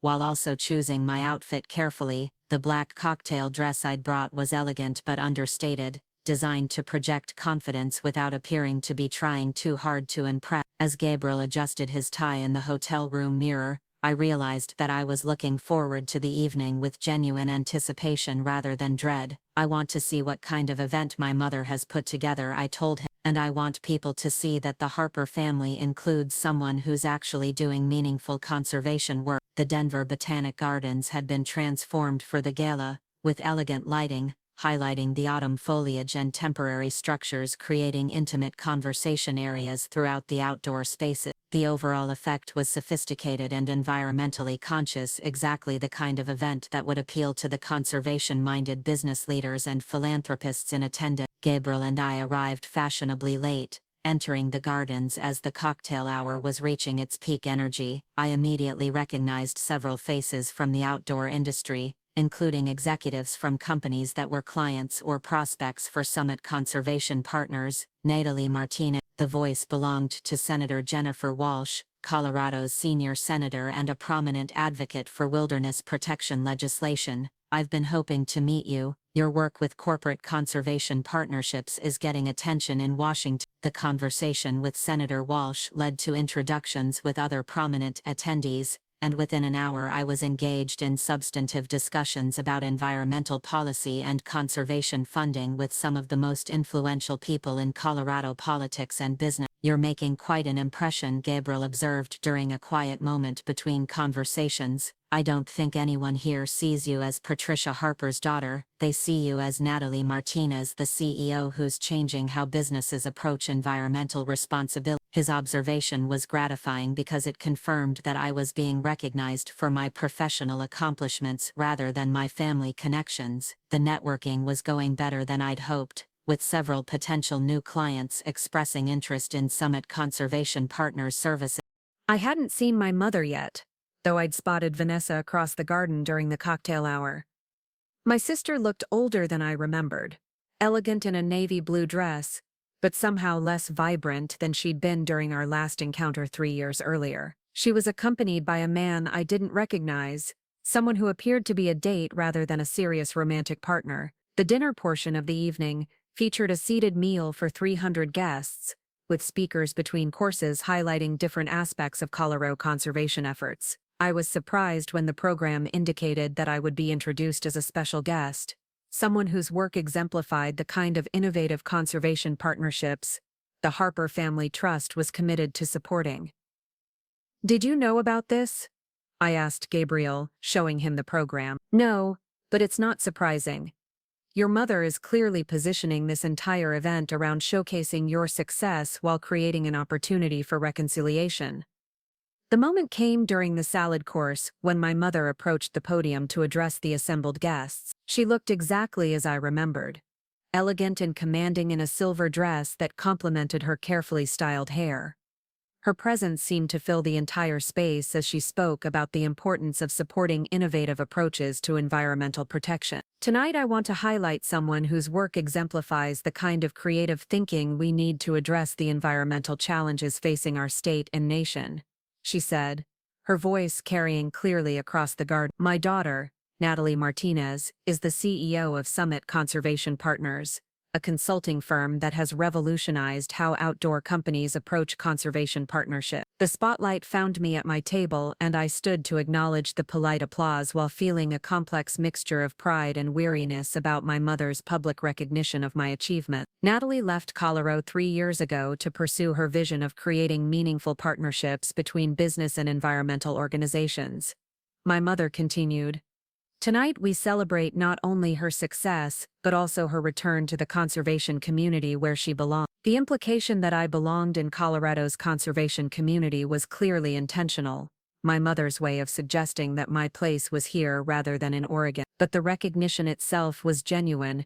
I found myself appreciating the platform she was providing for my work, even while questioning her underlying motivation. After dinner, the auction began with adventure packages and artwork that had been donated to support Colorado wilderness protection efforts. The bidding was spirited and successful, raising over $200,000 for conservation projects throughout the state. As the evening wound down, my mother finally approached the table where Gabriel and I were sitting with several other conservation professionals. "Natalie," she said, her voice carrying a warmth that seemed genuine despite our years of estrangement, "I'm so glad you came. You look wonderful, and your presentation about corporate partnerships was exactly what this audience needed to hear." "Thank you," I replied, standing to accept her embrace while maintaining emotional distance. "You've put together an impressive event." The fundraising total exceeded my expectations. "Conservation has become a passion of mine over the past few years," she said, glancing meaningfully at Gabriel before continuing. "I've come to understand that protecting our natural heritage requires the kind of innovative thinking that you've brought to your work." Gabriel stood and extended his hand to my mother. "Mrs. Harper, I'm Gabriel Martinez. It's a pleasure to finally meet you." "Please call me Patricia," my mother replied, accepting his handshake while studying his face with obvious interest. "I've heard wonderful things about your company and your partnership with Natalie." The conversation continued for several minutes, with my mother asking thoughtful questions about Summit Conservation Partners and Gabriel responding with diplomatic professionalism. I could see her assessing him, trying to understand the nature of our relationship and his influence on my life and career decisions. "I hope we can talk tomorrow," she said as the conversation concluded. "There are some things I'd like to share with you about your father's conservation work that I think you'd find meaningful." The reference to my father was unexpected and intriguing. He had died when I was in college, and I'd never known that he had any particular interest in environmental issues. "I'll see you for lunch," I confirmed, committed now to hearing whatever explanations or apologies my mother felt compelled to offer. As Gabriel and I left the gardens and returned to our hotel, I reflected on how different the evening had been from my expectations. Instead of feeling like an outsider returning to a place that held painful memories, I'd felt like a professional attending a successful industry event, where I happened to have personal connections. "Your mother is more complex than I expected," Gabriel observed as we discussed the evening. "The event was genuinely impressive, and her recognition of your work seemed authentic rather than manipulative. She's always been good at organizing events and managing social situations." I replied. What I can't figure out is whether this conservation focus represents a genuine change in her values, or whether it's elaborate theater designed to impress me. Maybe both things can be true, Gabriel suggested. People are capable of genuine growth while also pursuing strategic objectives. That night I lay awake thinking about the upcoming lunch with my mother and what she might want to tell me about my father's conservation interests. Tomorrow would complete whatever process had begun with her invitation to the gala, providing the closure or understanding that I hadn't realized I was seeking. Whatever happened, I felt confident that I could handle the conversation as the person I'd become rather than reverting to the insecure daughter I'd been when I left Denver 3 years earlier. I had built a life and career that mattered, with a partner who supported my ambitions and values that aligned with meaningful work. My mother could no longer hurt me with her assessments or expectations, because I no longer needed her approval to know my own worth. Tomorrow's conversation would be interesting, but it wouldn't determine anything fundamental about my identity or future. That power belonged to me now. The restaurant my mother had chosen for our lunch meeting was neutral territory, an upscale bistro in downtown Denver that held no memories from my former life. I arrived 10 minutes early, wanting the psychological advantage of being seated and composed when she walked in. Gabriel had offered to accompany me, but I'd declined, knowing this conversation needed to happen without witnesses or buffers. Patricia Harper entered precisely on time, dressed in a cream-colored blazer and pearls that projected understated elegance. She looked older than I remembered, with fine lines around her eyes that suggested the past 3 years hadn't been entirely easy for her either. As she approached my table, I noticed a hesitation in her usually confident stride. "Thank you for agreeing to meet with me," she said, settling into the chair across from me with uncharacteristic uncertainty. "I wasn't sure you would come. I'm curious about what you have to say," I replied evenly, maintaining the emotional distance I'd carefully cultivated. "Especially about my father's conservation work that you mentioned last night." My mother ordered a glass of white wine despite the early hour, while I stuck with sparkling water. The small detail felt symbolic of the different ways we approached difficult conversations. Her need for artificial courage contrasted with my willingness to face discomfort directly. "Your father would have been incredibly proud of what you've accomplished," she began, her voice softer than I'd heard it in years. "The conservation gala last night would have meant everything to him." "I never knew Dad was interested in environmental issues," I said, genuinely puzzled by this revelation.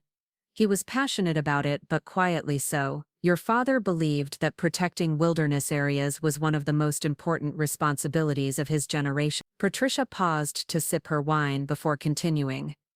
"He established the Harper Family Trust specifically to fund conservation efforts, though he died before we could fully implement his vision." This information contradicted everything I thought I knew about my family's values and priorities. During my childhood and young adulthood, the trust had seemed focused on traditional charitable causes like hospital wings and scholarship funds, not environmental protection. "Why didn't you tell me about this before? Why didn't you pursue his conservation goals until now?" My mother looked genuinely uncomfortable, fidgeting with her wedding ring in a gesture I remembered from my childhood. "Because I was focused on other priorities. Social standing, business connections, making sure you girls had every advantage I could provide. I thought your father's environmental interests were impractical idealism. What changed your mind?" "Your success," she said simply. "When I started researching what you'd accomplished with Summit Conservation Partners, I began to understand what your father had been trying to tell me about the importance of environmental protection. You've proven that conservation work can be both meaningful and financially sustainable." The admission was startling in its honesty.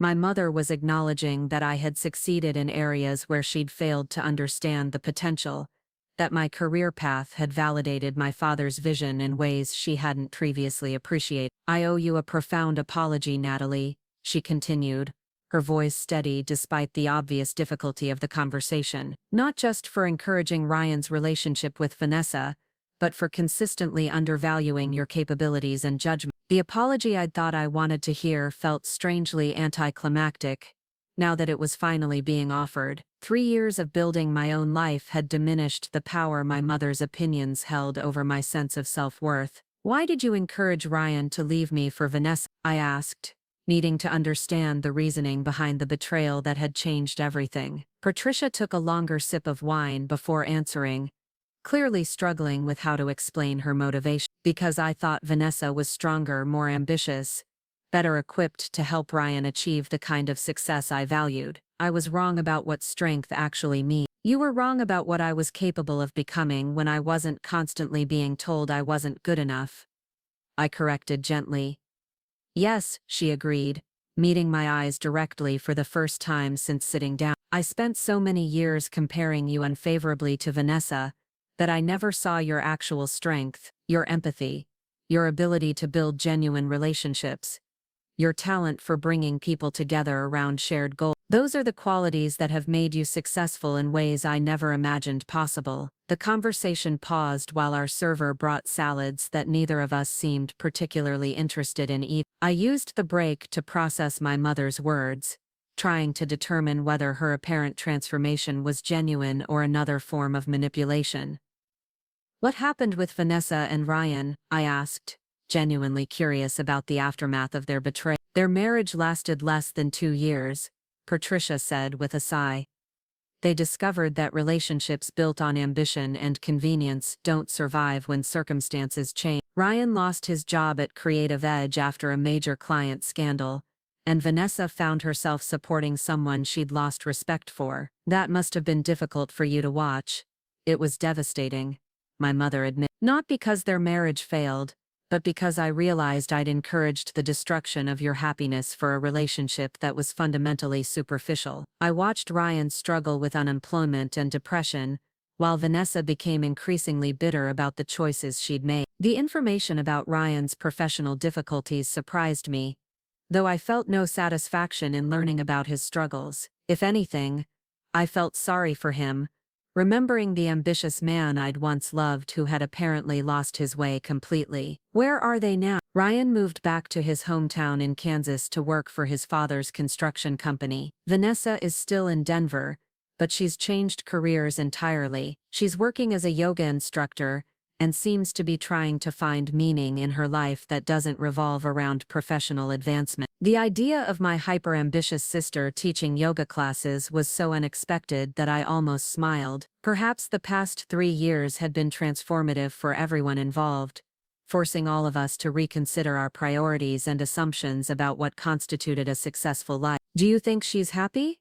I asked, surprising myself with genuine concern for Vanessa's well-being. I think she's learning to be honest about what she actually wants instead of what she thought she should want, Patricia replied. Much like I've been doing since watching your success from a distance. The conversation shifted as my mother began sharing stories about my father that I'd never heard before. His passion for protecting Colorado's wilderness areas, his quiet funding of environmental education programs, his belief that conservation work was essential for future generations. She spoke about him with a warmth and understanding that seemed to have developed after his death, as if she'd spent years coming to appreciate aspects of his character that she'd overlooked while he was alive. He would have understood your career choices immediately, she said, pulling out an old photograph of my father on a camping trip I barely remembered. You inherited his ability to see the bigger picture, to care about things that matter beyond immediate personal gain. The photograph showed a younger version of my father grinning beside a campfire with mountains in the background.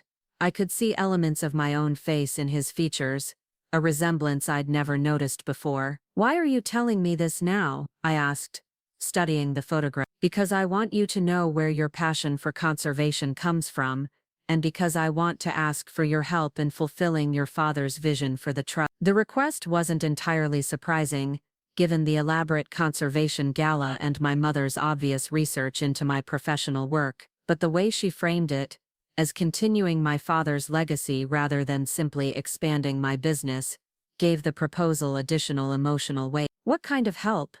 I want to transform the Harper Family Trust into a major force for conservation funding in Colorado and throughout the Mountain West. Your expertise in corporate partnerships could help us leverage our resources in ways that would have much greater impact than traditional grant making. The proposal was professionally intriguing, offering the opportunity to work on conservation efforts at a scale that would dwarf anything Summit Conservation Partners had accomplished so far, but it would also mean regular collaboration with my mother and potentially moving back to Colorado. I'd need complete autonomy over the conservation programs, I said, surprised to find myself seriously considering the offer. No interference in strategic decisions, no attempts to manage how I approach partnerships or allocations. Agreed, Patricia said immediately. I've learned enough about your work to know that your judgment is far better than mine in these areas, and this wouldn't require me to relocate to Denver. Gabriel and I have built our life in Portland,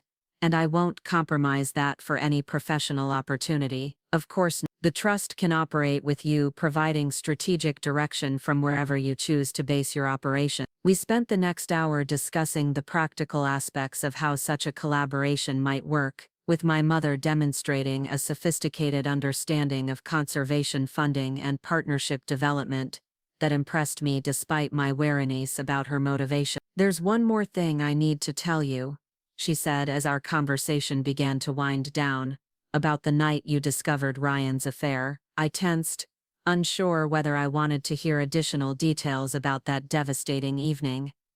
I knew he was planning to tell you that night at dinner. I encouraged him to do it then because I thought it would be kinder than letting the deception continue any longer. The revelation that my mother had known about the timing of Ryan's planned confession added another layer of complexity to that night's event. She hadn't simply encouraged the affair, she'd helped orchestrate the specific circumstances of my discovery. Did you know he was going to be so careless with his phone? Did you plan for me to find out through text messages instead of a conversation? No, Patricia said firmly. That was Ryan's cowardice, not my planning. I thought he would have the courage to tell you directly instead of letting you discover it accidentally. But you weren't surprised when I left Denver immediately afterward.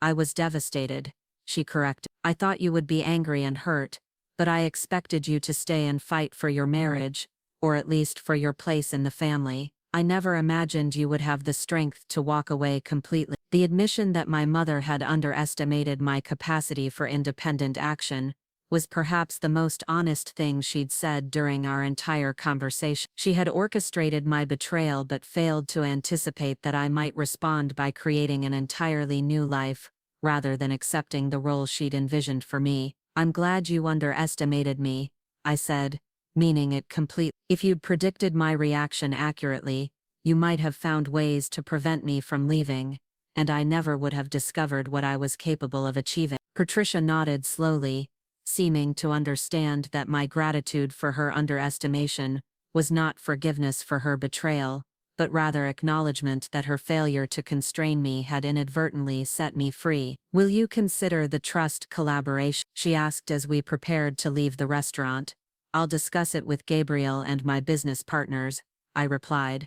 If we can structure it in a way that complements, rather than competes with Summit Conservation Partners' existing work, it might be beneficial for everyone involved. I hope you will, not because I'm seeking forgiveness, or trying to repair our relationship, but because the combination of your expertise and the trust's resources could accomplish conservation goals that neither could achieve alone. As we stood to leave, my mother surprised me by making no attempt at a dramatic reconciliation or emotional appeal for renewed family closeness. Instead, she simply thanked me for my time and expressed hope that we might be able to work together professionally in the future. Walking back to my hotel, I reflected on how different the conversation had been from my expectation. Instead of seeking my forgiveness, or trying to justify her past actions, my mother had focused on acknowledging her mistakes, and proposing a way forward that might benefit conservation efforts regardless of our personal relationship. Gabriel was waiting in our hotel room,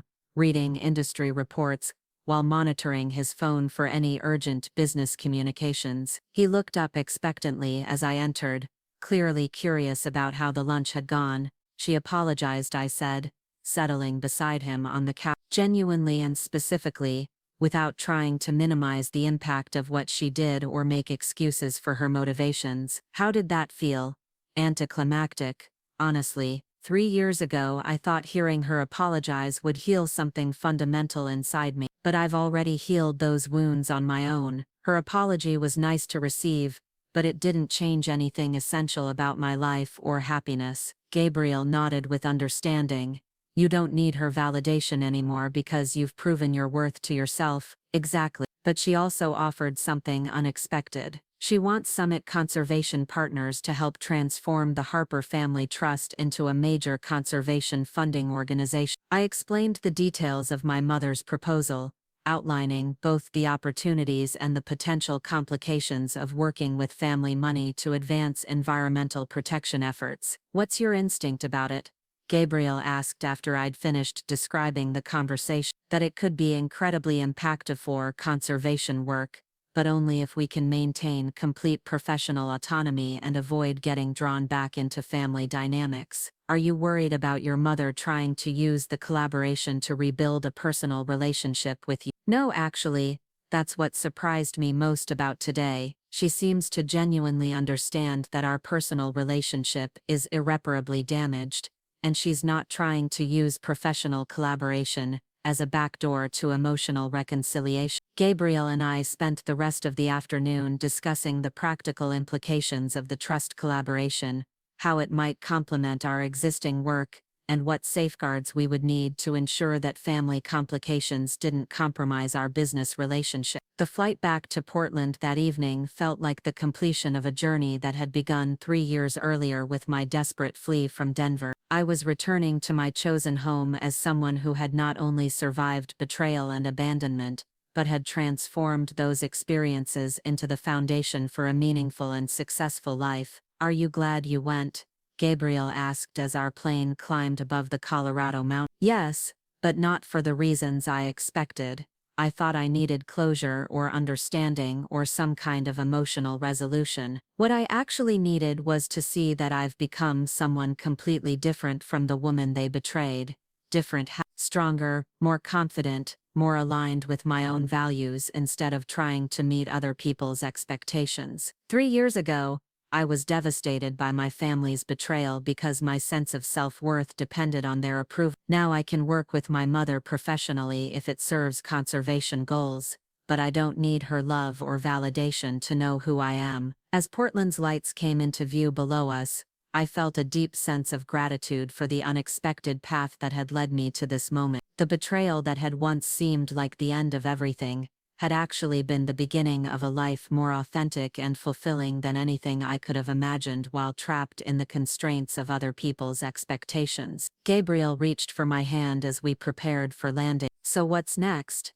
Next, we build something even bigger and more impactful than what we've created so far. Whether that includes collaboration with the Harper Family Trust or not, Summit Conservation Partners is going to continue changing how businesses and environmental organizations work together. Looking out at the city that had become my true home, I realized that the most powerful form of triumph wasn't revenge against the people who had hurt me, but the creation of a life so fulfilling and meaningful that their betrayal had ultimately been a gift. They had forced me to discover strengths I never knew I possessed, and to build partnerships based on mutual respect rather than convenience or social expectation. The woman who had discovered her husband's affair through anniversary dinner text messages was gone, replaced by someone who understood her own worth and was capable of creating positive change in the world. That transformation was the real victory, more satisfying than any revenge could have been. Up next, you've got 2 more standout stories right on your screen. If this one hit the mark, you won't want to pass these up. Just click and check them out.